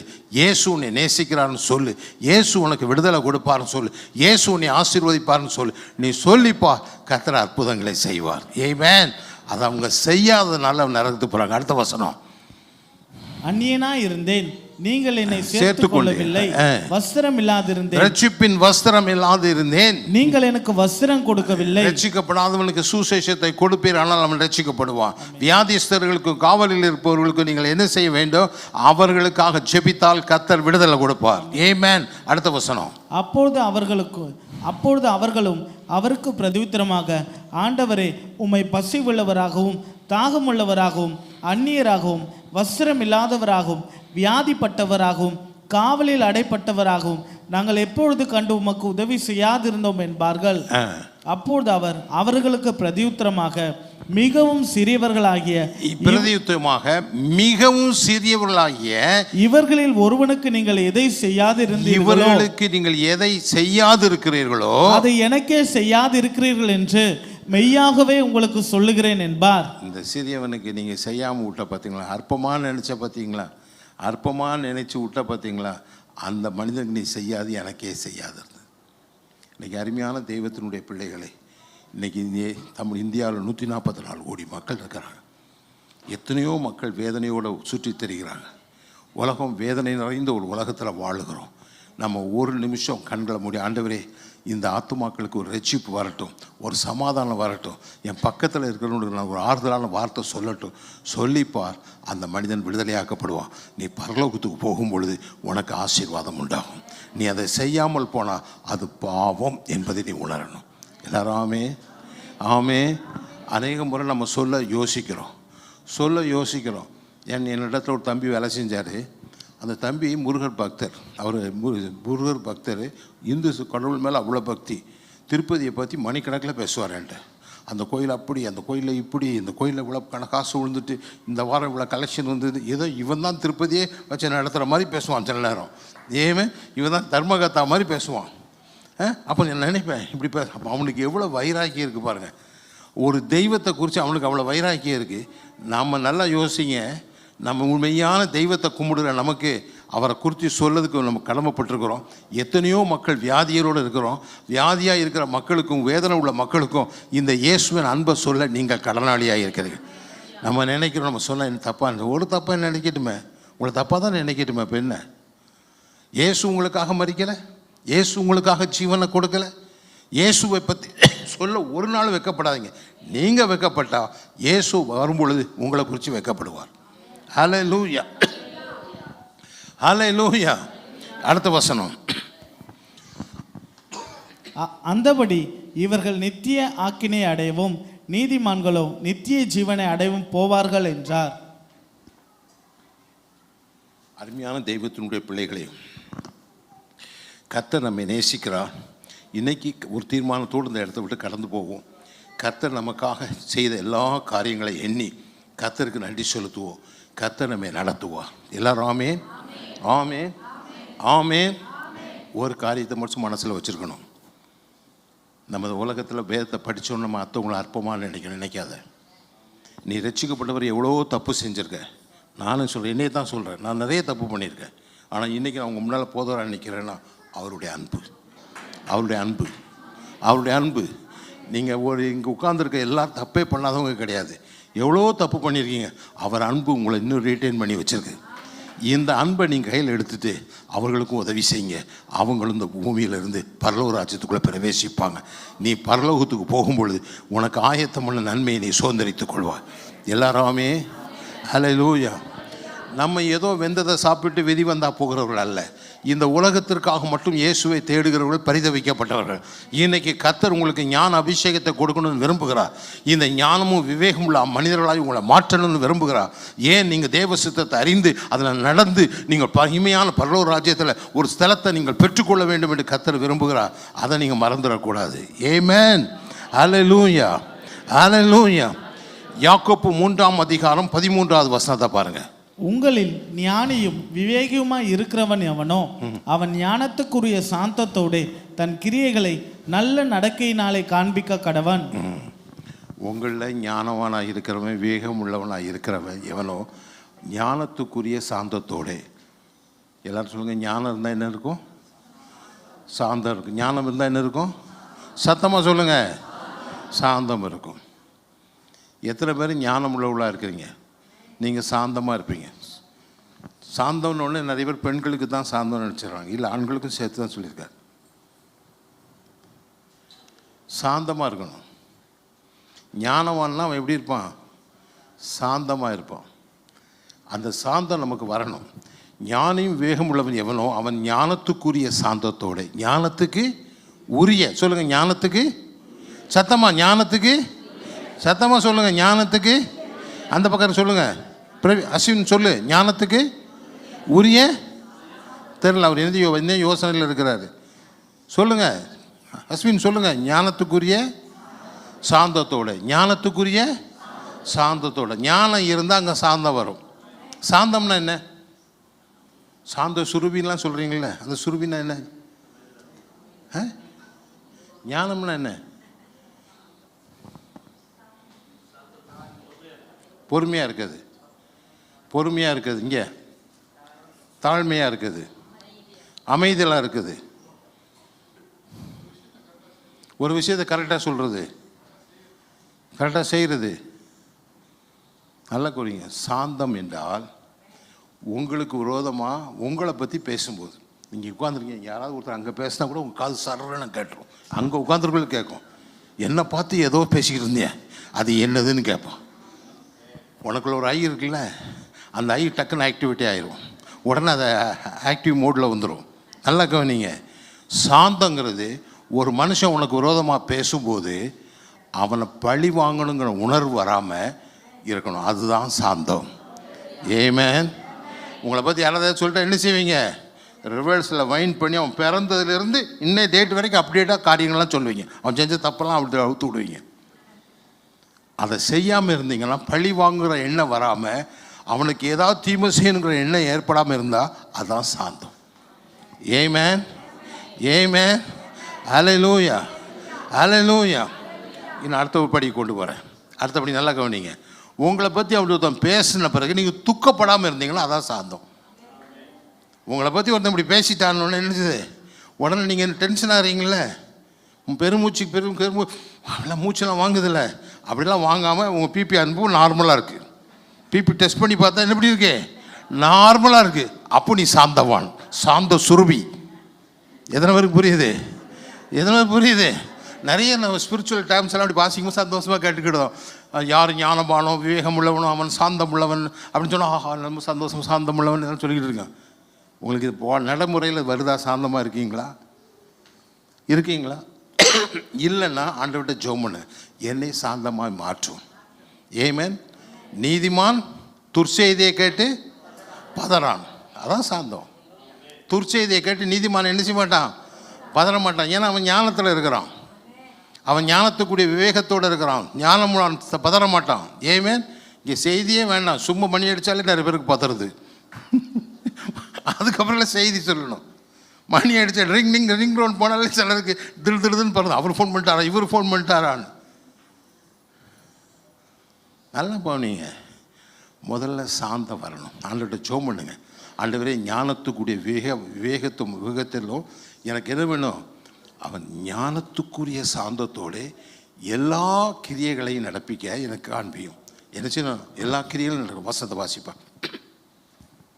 உங்களில் ஞானியும் விவேகியுமா இருக்கிறவன் எவனோ அவன் ஞானத்துக்குரிய சாந்தத்தோடு தன் கிரியைகளை நல்ல நடக்கையினாலே காண்பிக்க கடவன். நல்ல நடக்கையினாலே காமிக்க கடவன். ஞானத்துக்குரிய சாந்தத்தோடு தன் கிரியைகளை நல்ல நடத்தையினாலே காண்பிக்க கடவன். அடுத்த வசனம். உங்கள் இருதயத்திலே கசப்பான வைராக்கியத்தை. நின்னுங்க. அதுக்கு முன்னால திருப்பி போடுங்க. 13.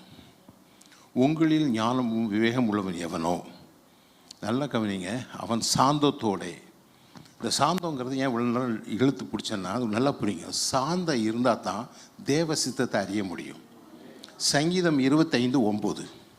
சாந்த குணம் உள்ளவர்களை நியாயத்திலே நடத்தி சாந்த குணம் உள்ளவர்களுக்கு தமது வழியை போதிக்கிறார். தேவ சித்தம் யாருக்கு வெளிப்படும்? சாந்த குணம் உள்ளவனுக்கு. நியாயத்தில் நடத்தி சிறுமைப்பட்டவனுக்கு என்ன செய்வார்? தன் வழியை போதிப்பார். தாழ்மையாக இருந்தால் போதிப்பார். ஏமே. அப்போ அதனால தான் சாந்தத்தை குறித்து இவ்வளோ நேரம் இழுத்தேன். சாந்தம் இருந்தால் தான் உங்களுக்கு என்ன செய்வார்? கர்த்தர் நியாயத்தில் உன்னை நடத்த முடியும். எல்லாரும் ஆமே ஆமே. யாராவது எதாவது சொன்னால் டென்ஷனாக ஆளுகிட்ட என்ன செய்ய முடியாது? நியாயத்தில் நடத்த முடியும். அவனை பிடிச்சி கட்டுப்படுத்தவே முடியாது. கண்ட்ரோல்லே இருக்க மாட்டான். ஏமே. ஆராதனை முடிஞ்சு படிக்கட்டு இறங்கும்போது பக்கத்தில் இருக்கிற அக்கா அவங்கள அந்த அக்கா அவன்கிட்ட போயிட்டான்னு நீங்கள் அப்புறம் டென்ஷன் ஆயிடுவான். அவனை எங்கே நியாயத்தில் நடத்துறது? கர்த்தர் அவனை எங்கே நடத்துறது? இந்த அக்கா அந்த அக்கா தான் நடத்திட்டு போயிட்டாள. எத்தனை பேருக்கு நான் சொல்கிறது புரியுது? எத்தனை பேருக்கு புரியுது? ஏமே. சாந்தம். இன்னைக்கு ஜோம் பண்ணுங்க. இது ரொம்ப முக்கியமானது. ஐயா என்னையெல்லாம் என் பாஸ்டர் உங்களை என்னை பற்றி தான் தெரியுமே. கொஞ்சம் டென்ஷன் அப்படிமா. கொஞ்சம் டென்ஷன் கிடையாது, ரொம்ப டென்ஷனும் கிடையாது. நீ ஜெபம் பண்ணால் கர்த்தர் கொடுப்பார். அல்லேலூயா அல்லேலூயா அல்லேலூயா. இதுதான் முக்கியங்க. ஞானம்தான் முக்கியம். இன்னும் மோட்டார் சைக்கிள் கொடு, மோட்டார் சைக்கிளுக்கு சாவி கொடு, சாவிக்கு ஸ்பேனர் கொடுன்னு ஜெபம் பண்ணுறதா நிறுத்து. ஞானம் வந்தால் எல்லாம் வருங்க. வீடு தேடி வரும். ஆட்டோமேட்டிக்காக அட்ரஸ் போட்டு வந்துடும். வீடு தேடி வரும், செல்வம் வரும், எல்லாம் வரும். நமக்கு தேவை ஞானம். எல்லாம் ஆமேன். ஞானம் உள்ள ஒரு பட்டணத்தை காப்பான். ஞானம் மிக முக்கியம். இயேசு வாழ்க்கை முழுவதும் ஞானம். இன்றைக்கி நீங்களும் ஞானமான மாறணும். ஆண்டவரே ஞானமான மாறதுக்கு இந்த சாந்தம் இன்மை எனக்கு ஒரு தடையாக இருக்குது, அதை நீக்க எனக்கு உதவி செய்யும். ஏமேன். திருப்பி வாங்க. யாக்கோப்பு 3:14. உங்கள் இருதயத்திலே கசப்பான வைராக்கியத்தையும் விரோதத்தையும் வைத்தீர்களானால் நீங்கள் பெருமை பாராட்டாதிருங்கள். 3 காரியம் சொல்லப்படுங்க. கசப்பு, வைராக்கியம், விரோதம். சொல்லுங்க. கசப்பு, சத்தமாக சொல்லுங்க. வைராக்கியம், விரோதம். வச்சா என்ன பாடக்கூடாது? பெருமை பாராட்டாதிருங்கள், சத்தியத்துக்கு விரோதமாய் பொய் சொல்லாமலும் இருங்கள். அப்போ 3 காரியம் தான் உங்களோட சத்தியம் இல்லை. என்னெல்லாம் இல்லை? கசப்பு. சொல்லுங்க. சத்தமாக சொல்லுங்க. கசப்பு, வைராக்கியம், விரோதம். கசப்புன்னா யாராவது ஏதாவது சொல்லிட்டு மனசுக்குள்ள கசப்பாக அவங்கள பார்த்தாலே கசப்பாக இருக்கும், கொஞ்சம் பிபிலாம் ஏறும். அதுதான் கசப்பு. அடுத்த வைராக்கியங்கிறது இப்படி தானே சொன்னேன், இரு நான் உன்னை பார்த்துக்கிறேன், இப்படி தான் செஞ்சேன், இரு எனக்கு ஒரு காலம் வரும், உனக்கு ஒரு காலம்னா எனக்கு ஒரு காலம் வரும், அப்போ வச்சுக்கிறேன் ஆப்பு அப்படின்னு சொல்லி உட்காந்துருக்கீங்களே, அதுதான் வைராக்கியம். விரோதம். சிலரை பார்த்தாலே விரோதம் பிடிக்கிறது, வெறிக்கிறது, அவங்கள பார்த்தோடனே விரோதம் வருது. ஏமே இவையெல்லாம் வைத்திருந்தா நீங்கள் கர்த்தருடைய பிள்ளைகள் அல்ல. பொய் சொல்லாதீங்க, சத்தியத்துக்கு விரோதமாக பொய் சொல்லாதீங்க. அடுத்த வசனம். இப்படிப்பட்ட ஞானம் பரத்திலிருந்து இறங்கி வருகிற ஞானமா இராமல் இந்த 3 கசப்பு, விரோதம், வைராக்கியம், இந்த ஞானம் எங்கேருந்து வருது இல்லையா? பரலோகத்திலிருந்து இறங்கி வரல. உலகம், லௌவீகம்னா உலகம் சம்பந்தமானதும் ஜென்ம சுவாபத்துக்குரியதும் பெய்த்தனத்துக்கு அடுத்ததுமா இருக்கிறது. 3 காரியம் சொல்றாரு இதில். லௌவீகம்னா உலகத்துக்கு அடுத்ததாக இருக்குது. ஜென்ம சுவாபம்னா முற்பிதாக்கள்லேருந்து வருகிறது. முற்பிதாக்கள்லேருந்து வருது. குடும்பம் ஒரு சிலருக்கு பகை, விரோதம்லாம் ஜென்ரேஷனாக பகை இருக்கும். 3 தலைமுறை 4 தலைமுறை இருக்கும். சில வீட்டில் கோபம் இருக்கும். வீட்டில் எல்லோரும் கோவப்படுவாங்க. கோவக்கார குடும்பமாக. சின்ன பையன் 2 வயசு பையன் என்ன செய்வான், என்ன தூக்கிட்டு டம்முன்னு அடிப்பான். அவனை பாட்டி பார்த்துட்டு தாத்தாவை கொண்டு பிறந்திருக்கிறான். என்ன அப்ரிசியேஷன் பாருங்கள். பாட்டி சொல்கிறான் தாத்தாவை கொண்டு பிறந்திருக்கான். அவங்க அம்மாவுக்கு அவ்வளோ சந்தோஷம். என் வீட்டுக்காரர் மாதிரி இருக்கான். எல்லாம் அப்படி அடிக்காம டம்முன்னு. அட கோபக்கார குடும்பமே, மனம் திரும்பு.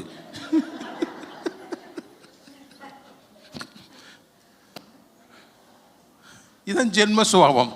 அடுத்த நான் சொல்ற பேய்த்தனத்துக்கு அடுத்ததுங்கிறார். இது என்ன நடக்கணும்? இப்போ கசப்பு இருந்தால் நீ யார்? பேய் பிசாசுங்கிறாரு. ஜாக்கிரதையா இருங்க. கசப்பு, விரோதம், வைராக்கியம். செத்தா கூட இந்த கட்டை அங்கே போகாது. அப்படி சொல்கிறாங்களே, இதுதான் வைராக்கியம். நல்ல காரியத்தில் வைராக்கியம் பாராட்டுங்கள், கர்த்தர் உங்களை ஆசீர்வதிப்பார்.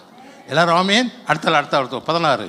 வைராக்கியமும் விரோதமும் எங்கே உண்டோ அங்கே கலகமும் சகல துர்செய்கைகளும் உண்டு. வைராக்கியம், விரோதம் எங்கே இருக்கோ அங்கே சகல துர்க்கிரியைகள் உண்டு, கலகங்கள் உண்டு. அடுத்த வசனம். பரத்திலிருந்து வருகிற ஞானமோ முதலாவது சுத்தம் உள்ளதாயும். இப்போ பரத்திலிருந்து வர்ற ஞானத்தை பற்றி பேசுகிறார். அது சுத்தம் உள்ளது, பின்பு சமாதானமும், அது சமாதானமாக இருக்கும், சாந்தமும். இப்போ நல்ல கவனிங்க, எப்படி இருக்கும் அது? நல்ல சத்தமாக சொல்லுங்க. பரலோகத்திலிருந்து வருகிறது என்னது? சாந்தமும், இணக்கமும், இரக்கமும், நற்கனிகளினால் நிறைந்ததும், பட்சபாதம் இல்லாததும், மாயமற்றதாக இருக்கும். பட்சபாதமே இருக்காது.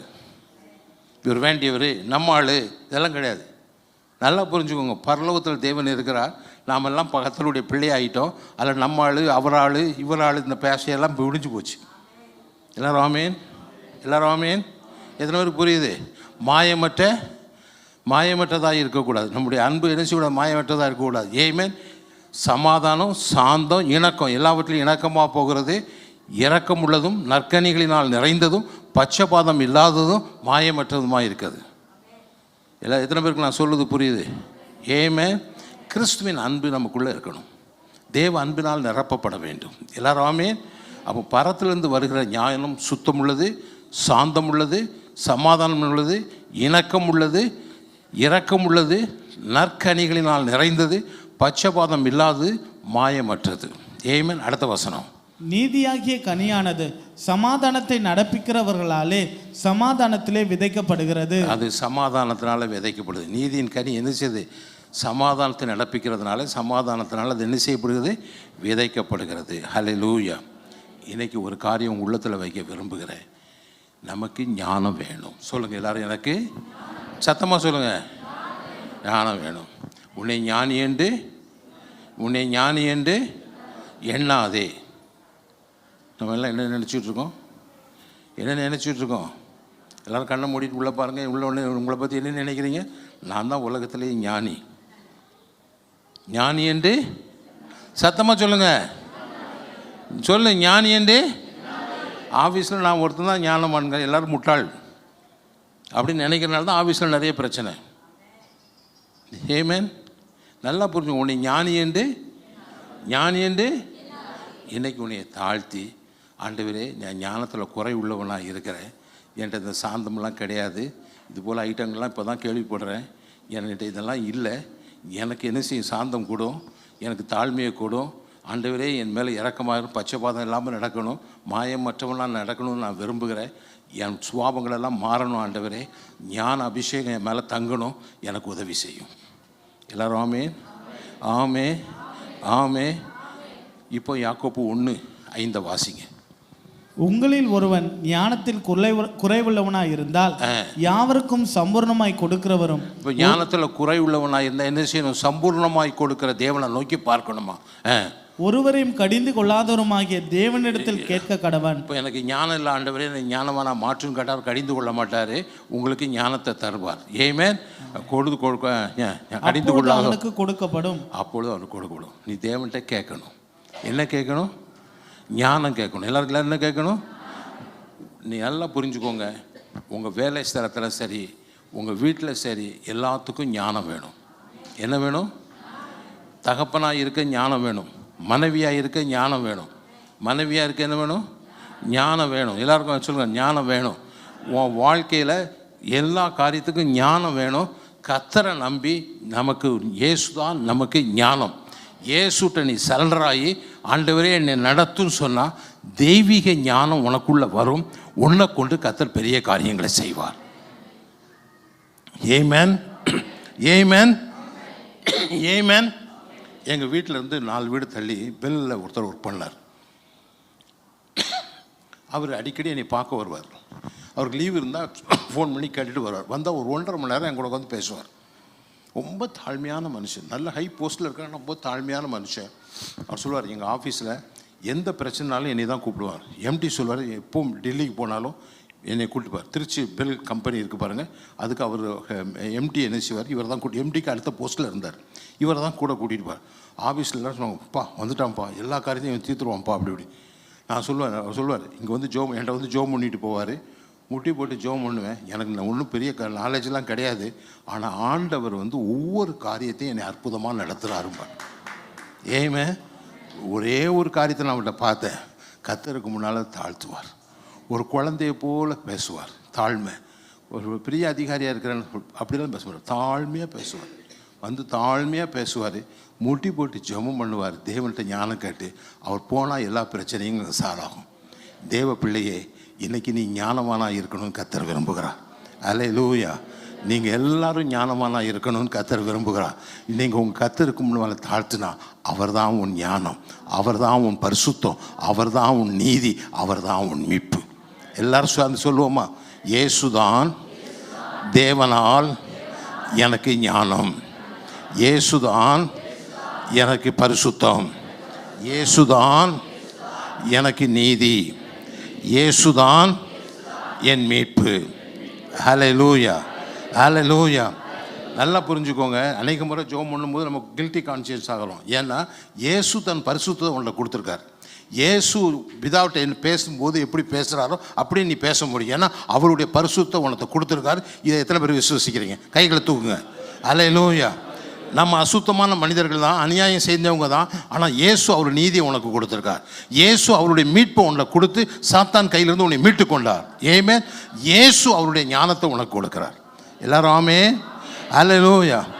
இந்த ஞானத்துக்கு மேலே ஒரு ஞானம் உலகத்தில் கிடையாது. எல்லாரும் ஆமே, ஆமே. அல்லேலூயா. சவுல் எவ்வளவோ காரியங்கள் தாவீதுக்கு விரோதமாக செஞ்சான். ஆனால் அவனை மேற்கொள்ள முடியல. கடைசியில் அவன் என்ன சொன்னான் தெரியுமா? தாவீது மகா தந்திரம் உள்ளவன்னா. எப்படிப்பட்டன்னு சொன்னால் மகா தந்திரவாதினா. ஏன்னா இவன் என்ன பண்ணாலும் அவனை ஒன்றும் செய்ய முடியல. ஏன்னா தாவீது கர்த்தரை நம்பி கர்த்தருடைய ஞானத்தில் செய்கிறவன், கர்த்தருடைய வழிநடத்தலில் நடந்தவன். ஆகையினால அவனை மேற்கொள்ள அவனால் முடியலை. இன்றைக்கி அருமையான தெய்வத்தினுடைய பிள்ளைகளை, இன்றைக்கி ஒரு தீர்மானம் பண்ணுங்க, எனக்கு ஞானம் அவசியம். ஏமேன்.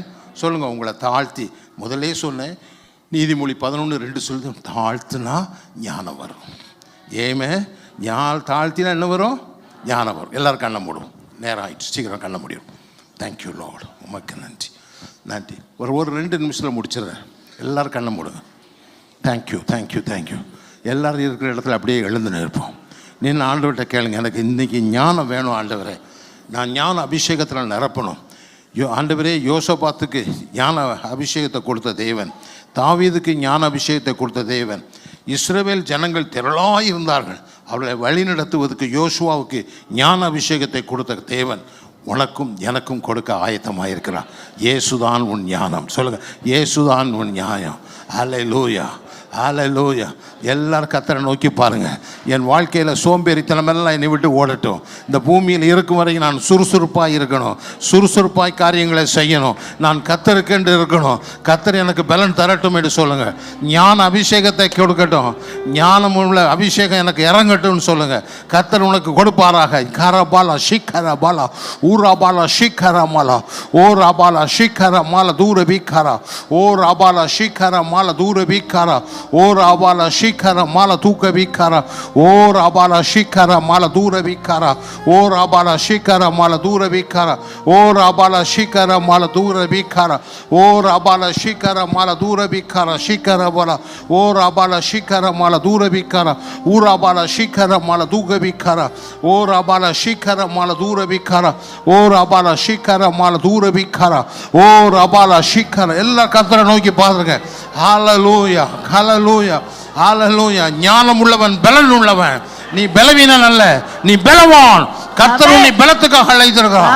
அவரே உன் ஞானமும் அவரே உன் பலனுமாய் இருக்கிறார். ஊராபாலா பாலா ஷிக்கரபாலா ஓ ராபாலா ஷிக்கரபாலா தூர பிக்காரா ஈலாரா ஷிக்கரபாலா தூர பிக்காரா ஓ ராபாலா ஷிக்கரபாலா ஓ ராபாலா பாலா ஷிக்கரபாலா தூர பிக்காரா. எல்லா கட்டுகளும் உடையட்டும் ஆண்டவரே, எல்லா கட்டுகளும் உடையட்டும் ஆண்டவரே, எல்லா கட்டுகளும் உடையட்டும் ஆண்டவரே, எல்லா தவறான எண்ணங்களும் உடையட்டும் ஆண்டவரே. பலவீனன் தன்னை பலவான் என்று சொல்ல கடவுள். இன்னைக்கு கர்த்தருடைய ஞானம் உன் வாழ்க்கையில் இறங்கும். எல்லாவற்றையும் மேற்கொள்ள கர்த்தர் உனக்கு உதவி செய்வார். ஹல்லேலூயா, ஹல்லேலூயா, ஹல்லேலூயா, ஹல்லேலூயா.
Amen.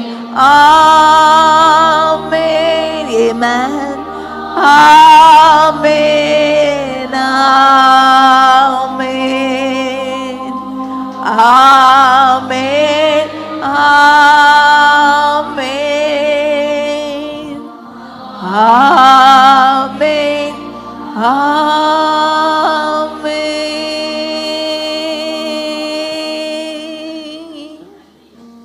Thank you, Father. Thank you, Jesus. பரிகாசக்காரன் Thank you, Holy Spirit. எவ்வளவுதான் தலைகளை நின்னாலும் ஞானம் பெற முடியாது. எவ்வளவு தலைகள் நின்னாலும் அவன் ஞானம் பெற முடியாது. இன்னைக்கு உன்னிடத்துல பரிகாச ஆவி இருக்குமா, நான் தூக்கி எறிந்து விடு. நான் யாருக்கு விரோதமா பேச மாட்டேன்னு சொல்லு, யாரையும் நிந்திக்க மாட்டேன்னு சொல்லு, யாரையும் நியாயம் தீர்க்க மாட்டேன்னு சொல்லு. அப்போ கர்த்தருடைய ஞான அபிஷேகம் மேல இறங்கும். ஞான அபிஷேகம் இறங்கும். பரிகாசக்காரன் வேதம் திட்டமாக சொல்லுகிறது, பரிகாசக்காரன் ஒரு காலம் ஞானத்தை பெற மாட்டான். ஹல்லேலூயா, ஹல்லேலூயா. இன்னைக்கு எடுத்து தூர போடுங்க. ஆமென். ஸ்திரீயிடத்துல விபச்சாரம் பண்ணுகிற மதிகேட, ஸ்திரீயிடத்துல விபச்சாரம் பண்ணுகிற மதிகேட, ஸ்திரீயிடத்துல விபச்சாரம் பண்ணுகிற ஆணா இருந்தாலும் பெண்ணா இருந்தாலும் அவன் மதிகெட்டவன், மதிகெட்டவள். Amen. Amen. Oh, Amen. hallelujah. Amen. தாழ்ந்த சிந்தை உள்ளவனுக்கு ஞானம் உண்டு. இன்னைக்கு கர்த்தருக்கு முன்னால தாழ்த்து, சுய புத்தி மேல சாயாத, உன்னை ஞானி என்று எண்ணாத, உன்னை ஞானி என்று எண்ணாத. இன்னைக்கு எல்லாம் எடுத்து போடு, உள்ளத்தின் ஆழத்தில் சொல்லு, நான் ஞானி இல்லை, இயேசுதான் என்னுடைய ஞானம், இயேசுதான் என்னுடைய ஞானம், இயேசுதான் என்னுடைய ஞானம். அவர் என்னை நடத்தட்டும். எல்லாரும் உங்களை ஒரு நிமிஷம் தாழ்த்துங்க. இன்னைக்கு ஞான அபிஷேகத்தை பெறாம இந்த இடத்தை விட்டு நான் போகக்கூடாது. ஞானத்தினால் நீங்கள் நிரப்பப்படணும். எல்லா சூழ்நிலைகளையும் மேற்கொள்ள நமக்கு ஞானம் வேண்டும். இயேசு நல்லவர், இயேசு வல்லவர். காரியங்களை உனக்கு கொடுக்க வேண்டும் என்று விரும்புகிறார். உன்னை கரம் பிடித்து நடத்த வேண்டும் என்று விரும்புகிறார். உன்னை சாட்சியாய் நிறுத்தும்படி பரிசுத்த அபிஷேகத்தை கொடுத்திருக்கிறார். ஹல்லேலூயா, ஹல்லேலூயா. ஞானமுள்ள அபிஷேகம், பரிசுத்த ஆவியானவர் ஞானமுள்ளவர். அந்த ஞான அபிஷேகம் மேலே இறங்கணும், ஞான அபிஷேகம் இறங்கணும். இன்னைக்கு ஆண்டவர்கிட்ட சொல்லு, ஆண்டவரே என்னை தாழ்த்துகிறேன். பிள்ளைகளுடைய ஆசீர்வாதம் உன் கையில் இருக்குது. தேவ சமூகத்தில் உன்னை தாழ்த்து. ஞானத்துக்காக ஜெபம் பண்ணு. கர்த்தர் உனக்கு இறங்குவார். ஆமென். 2 மீன் கையில் இயேசு கையில் கொடுத்தாங்க. அதை தூக்கி என்ன செஞ்சார்? அந்திரியா மேலே ஒரே வீச்சா வீசி 5000 பேர் இருக்கிறாங்க. 2 மீனை தூக்கிட்டு, 2 அப்பத்தை 5 அப்பத்தையும் 2 மீனையும் தூக்கிட்டு வாரியே அப்படின்னு சொன்னாரா? இல்லை. அந்த 2 மீனை ஆசீர்வதிச்சார், 5 அப்பத்தை ஆசீர்வதிச்சார். நீ எந்த நிலையில் இருக்கிறாயோ அந்த நிலையில் கர்த்தர்ட்ட போ, கர்த்தர்ட்ட உன்னை ஒப்புக்கொடு. அவர் ஞான அபிஷேகத்தை கொடுப்பா, அவர் மாற்றுவார். அவரால் முடியாத ஒரு காரியம் உலகத்தில் ஒன்றுமில்லை. அல்லேலூயா. யாரையும் குறை சொல்லாத, யாருக்கு விரோதமா பேசாத. தேவனிடத்தில் உன்னை தாழ்த்து, ஞான அபிஷேகத்தை கேளு. ஞானத்தினால் கர்த்தர் நிரப்புவார். ஓ ஓ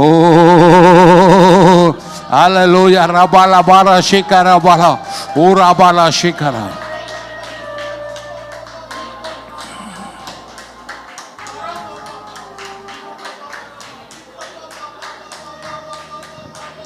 இன்னைக்கு ஒரு காரியத்தை ஒரு நிமிஷம், பரிகாசக்காரர் உட்காராதீங்க. உனக்கு பரிகாச ஆவி இருக்குமானா நீ எவ்வளவு கேட்டாலும் ஞானம் வராது. ஆமென். அல்லேலூயா, அல்லேலூயா. இன்னைக்கு அதை விட்டுருவேன்னு சொல்லி தீர்மானம் பண்ணுங்க. ஆமென். நீதிமொழியின் புஸ்தகம் 14ஆம் அதிகாரத்தில் 6வது வசனம் சொல்லுது, பரிகாசக்காரன் ஞானத்தை தேடியும் கண்டுபிடியான், கண்டுபிடியான். ஆமென். நீ பரிகாசக்காரன் இருந்தால் உனக்கும் ஞானத்துக்கும் சம்பந்தமே இருக்காது. ஆமென். நம்பர் 1. நம்பர் 2, யாரை பற்றி தப்பாக பேசாத, நியாயம் தீர்க்காத. ஆமென். நியாயம் தீர்க்காத. ஆமென். நியாயம் தீர்த்தா கர்த்தர் உனக்கு ஞானம் தரமாட்டார். எனக்கு இருக்கிற ஞானத்திலே நீ இந்த வரத்து வர, கொஞ்சம் ஞானத்தையும் கொடுத்தா நீ என்ன செய்வ? கொடுக்க மாட்டார். நீ ஆவியான திட்டமாக பேசுகிறார். நான் யாரை பற்றியும் தப்பாக பேசாமல் இருப்பேன்னு எத்தனை பேர் முடிவு எடுக்கிறீங்க? கையை உயர்த்துங்க. இது ரொம்ப கடினமான ஒரு காரியம்.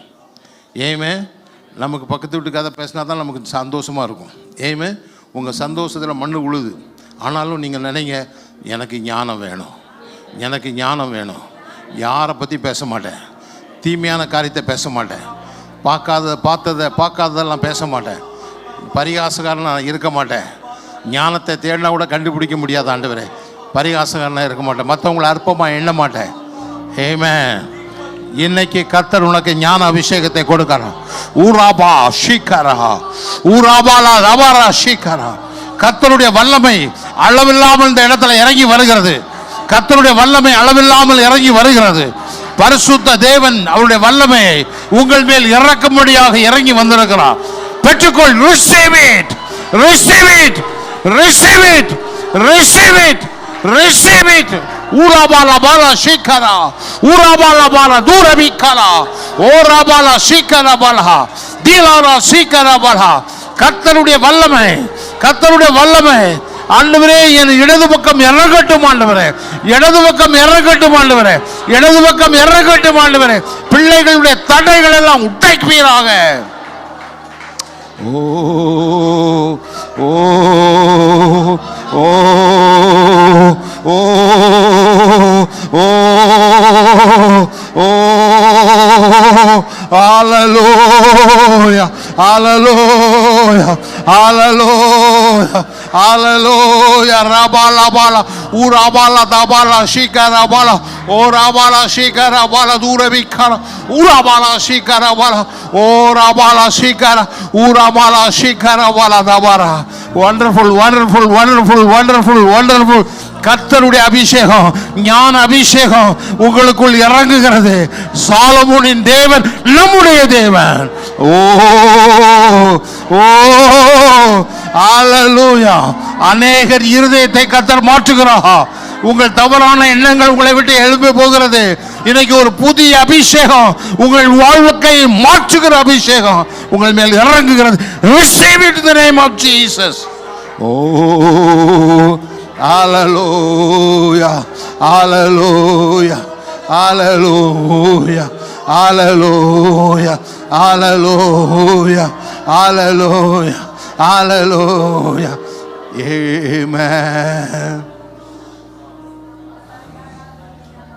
சிலர் உங்களை தாழ்த்துக்கிறீங்க, நான் பேத ஆண்டவரே, நான் என்ன செய்யறது தெரியல ஆண்டவரேங்கிறீங்க. கர்த்தர் உங்களை அணைத்துக் கொள்ளுகிறார், உங்களை அணைத்துக் கொள்ளுகிறார். அவர் சொல்லுகிறார், இனி நீ திசை கட்டு போவதில்லை. உன்னை பார்த்து பேசுகிறார், நான் உன்னை திசை கட்டு போவதில்லை. நான் உன்னை நடத்துவேன், நான் உன்னை நடத்துவேன், நான் உன்னை நடத்துவேன். நீ பாரு, இன்று முதல் உன் வாழ்க்கை வித்தியாசமாக இருக்கும். இவனுக்கு இந்த ஞானம் எப்படி வந்தது என்று ஆச்சரியப்படும்படியா கர்த்தர் உங்களை நடத்துவார். ஹalleluya ஹalleluya ஹalleluya ஊராபாலா பாலா சீகாரா. எங்கே ஞானம் உண்டு அங்கே பலத்த செய்கை உண்டு, பலத்த செய்கை உண்டு, பலத்த செய்கை உண்டு. ஓ hallelujah hallelujah hallelujah wonderful Jesus. Oh rabala bala oh rabala shikara mala oh ramala shikara bala duravikara hallelujah. Oh Devan, thank you Lord. Oh nandi nandi nandi nandi nandi. சாலமோனுக்கு கர்த்தர் வார்த்தையினாலே ஞானத்தை கொடுத்தார். இன்றைக்கு கர்த்தர் உங்களை ஞானத்தினால் நிரப்பி இருக்கிறார். எல்லாம் வலக்கரத்தை நிரப்புங்க, வலக்கரத்தை தூக்குங்க, தூக்கி கர்த்தருக்கு நன்றி மாத்திரம் சொல்லுங்க. Thank you Jesus. நன்றி ஆண்டவரே, உமக்கு நன்றி ஆண்டவரே, உமக்கு நன்றி ஆண்டவரே, உமக்கு நன்றி ஆண்டவரே. நீரல்லவா என் ஞானம், நீர்தான் என்னுடைய ஞானம், நீர்தான் என்னுடைய ஞானம், நீர்தான் என்னுடைய வல்லமை, நீர்தான் என் மீட்பு, நீர்தான் என்னுடைய பரிசுத்தம், நீர்தான் என்னுடைய நீதி. ஹalleluya ஹalleluya ஹalleluya. thank you Lord. உமக்கு நன்றி ஆண்டவரே, நன்றி நன்றி நன்றி. இன்னைக்கு கடைசியாக ஒரு கரங்களை உயர்த்தி சொல்லுங்க, ஆண்டவரே எனக்கு சாந்தத்தின் ஆவியை தாரும், சாந்தத்தின் ஆவியை தாரும். எனக்கு விரோதமாக யார் செயல்பட்டாலும் நான் அமைதலாக இருக்கேன், பொறுமையாக இருக்கேன். எனக்கு சாந்தத்தின் ஆவியை தாரும், சாந்த ஆவியை தாரும். Thank you Lord. அதை கேட்டு என் உள்ளம் துக்கப்படக்கூடாது ஆண்டவரே. நான் கர்த்தருடைய பிள்ளை, கர்த்தர் என்னை நடத்துகிறார், கர்த்தர் என்னை நடத்துவார். சொல்லுங்கள், கர்த்தர் என்னை நடத்துவார். நான் யாரும் என்னை உன் வாழ்க்கையை யாரும் ஒன்றும் பண்ண முடியாது. ஒரு மனுஷ சித்தத்துக்கு கர்த்தருடைய ஒப்பு கொடுக்க மாட்டார். எல்லாரும் ஆமென் சொல்லுங்க. ஒரு மனுஷன் உன்னை ஒன்றும் பண்ண முடியாது. அவர் என்ன நினைத்தாரோ, அவர் செய்ய நினைத்த காரியம் தடைபெறாது. எல்லாரும் ஆமென். அவர் இறங்கி செய்வார். பேசுறவங்க பேசட்டும், நீங்க அமைதலாக இருங்க. ஆண்டவர்கிட்ட சொல்லுங்க, நான் இதை பற்றி கவலைப்பட மாட்டேன். நீர் என் தேவன், நீர் செய்ய நினைத்த காரியம் தடைபெறாது. நீர் என்னை உயர்த்துவீர், நீர் எனக்கு நன்மை செய்வீர். Thank you Lord, thank you. ஹல்லேலூயா. அப்படி யாராவது பேச துக்கப்படாதீங்க, ஆண்டவர்கிட்ட விட்டுருங்க. மன்னிச்சு, ஆண்டவரே எனக்கு இரக்கம் செய்யும், அவர்களை ஆசீர்வதித்து ஜெபிக்க எனக்கு கிருபை தாருன்னு கேளுங்க, கர்த்தர் கொடுப்பார். ஹல்லேலூயா. அதான் தாழ்மை. ஹல்லேலூயா, ஹல்லேலூயா. நாம் கர்த்தருடைய பிள்ளைகள். நாம் யாரையும் சபிப்பவர்கள் அல்ல, யாரையும் வெறுக்கிறவர்கள் அல்ல, அவர்களையும் ஆசீர்வதிக்கிறவர்கள்.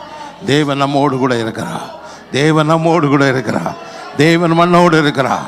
உங்களை மறுபடியும் கட்டி எழுப்ப விரும்புகிறார். மறுபடியும் கட்டி எழுப்ப விரும்புகிறார். ஓ ராபாலா ஷீகாரா ஊ ரவி காலா சங்கரா பாலா ஓ ராபாலா.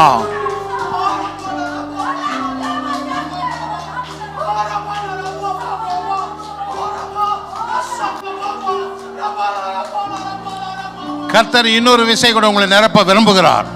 சொல்லுங்க, யாராவது எனக்கு விரோதமா செஞ்சா நான் பழி வாங்க மாட்டேன், பழி வாங்க மாட்டேன், அவளுக்கு தீமை செய்ய மாட்டேன் அப்படின்னு சொல்லுகிறவங்களை நிரப்ப விரும்புகிறார். அப்படி சொல்லுங்க, நான் பழி வாங்க மாட்டேன், தீமை செய்ய மாட்டேன் சொல்லுங்க. ஆண்டவர் உங்களோடு இருக்கிறார். அவர் சூழ்நிலைகளை மாற்றுவார், உங்களை நடத்துவார், உங்களை ஆசீர்வதிப்பார், உங்கள் தலைகளை நிமிர பண்ணுவார்.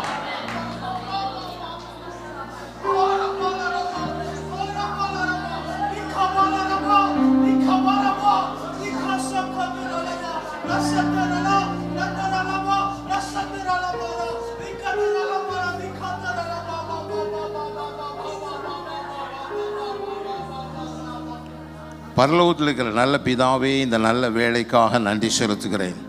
இன்று இந்த பிள்ளைகளை உமது அபிஷேகத்தினால் நிரப்பினதற்காய் நன்றி. புதிய ஞான அபிஷேகத்தை கொடுத்ததற்காய் நன்றி. தொடர்ந்து வழிநடத்தும், ஆசீர்வதியும். இயேசு என்ற இனிய நாமத்தில் ஏறெடுக்கிறோம் பரிசுத்தமுள்ள பிதாவே, ஆமென். என் ஆத்துமாவே கர்த்தரை ஸ்தோத்திரி, என் முழு உள்ளமே பரிசுத்த நாமத்தை ஸ்தோத்திரி. என் ஆத்துமாவே கர்த்தரை ஸ்தோத்திரி, கர்த்தர் செய்த சகல உபகாரங்களையும் மறவாதே, ஆமென். பிதாவாகிய தேவனுடைய அன்புள்ள ஆண்டவராகிய இயேசு கிறிஸ்துவின் கிருபையும் பரிசுத்த ஆவியினுடைய அந்யோன்ய ஐக்கியமும் இப்பொழுது சகலம் இருப்பதாக, ஆமென். God bless you.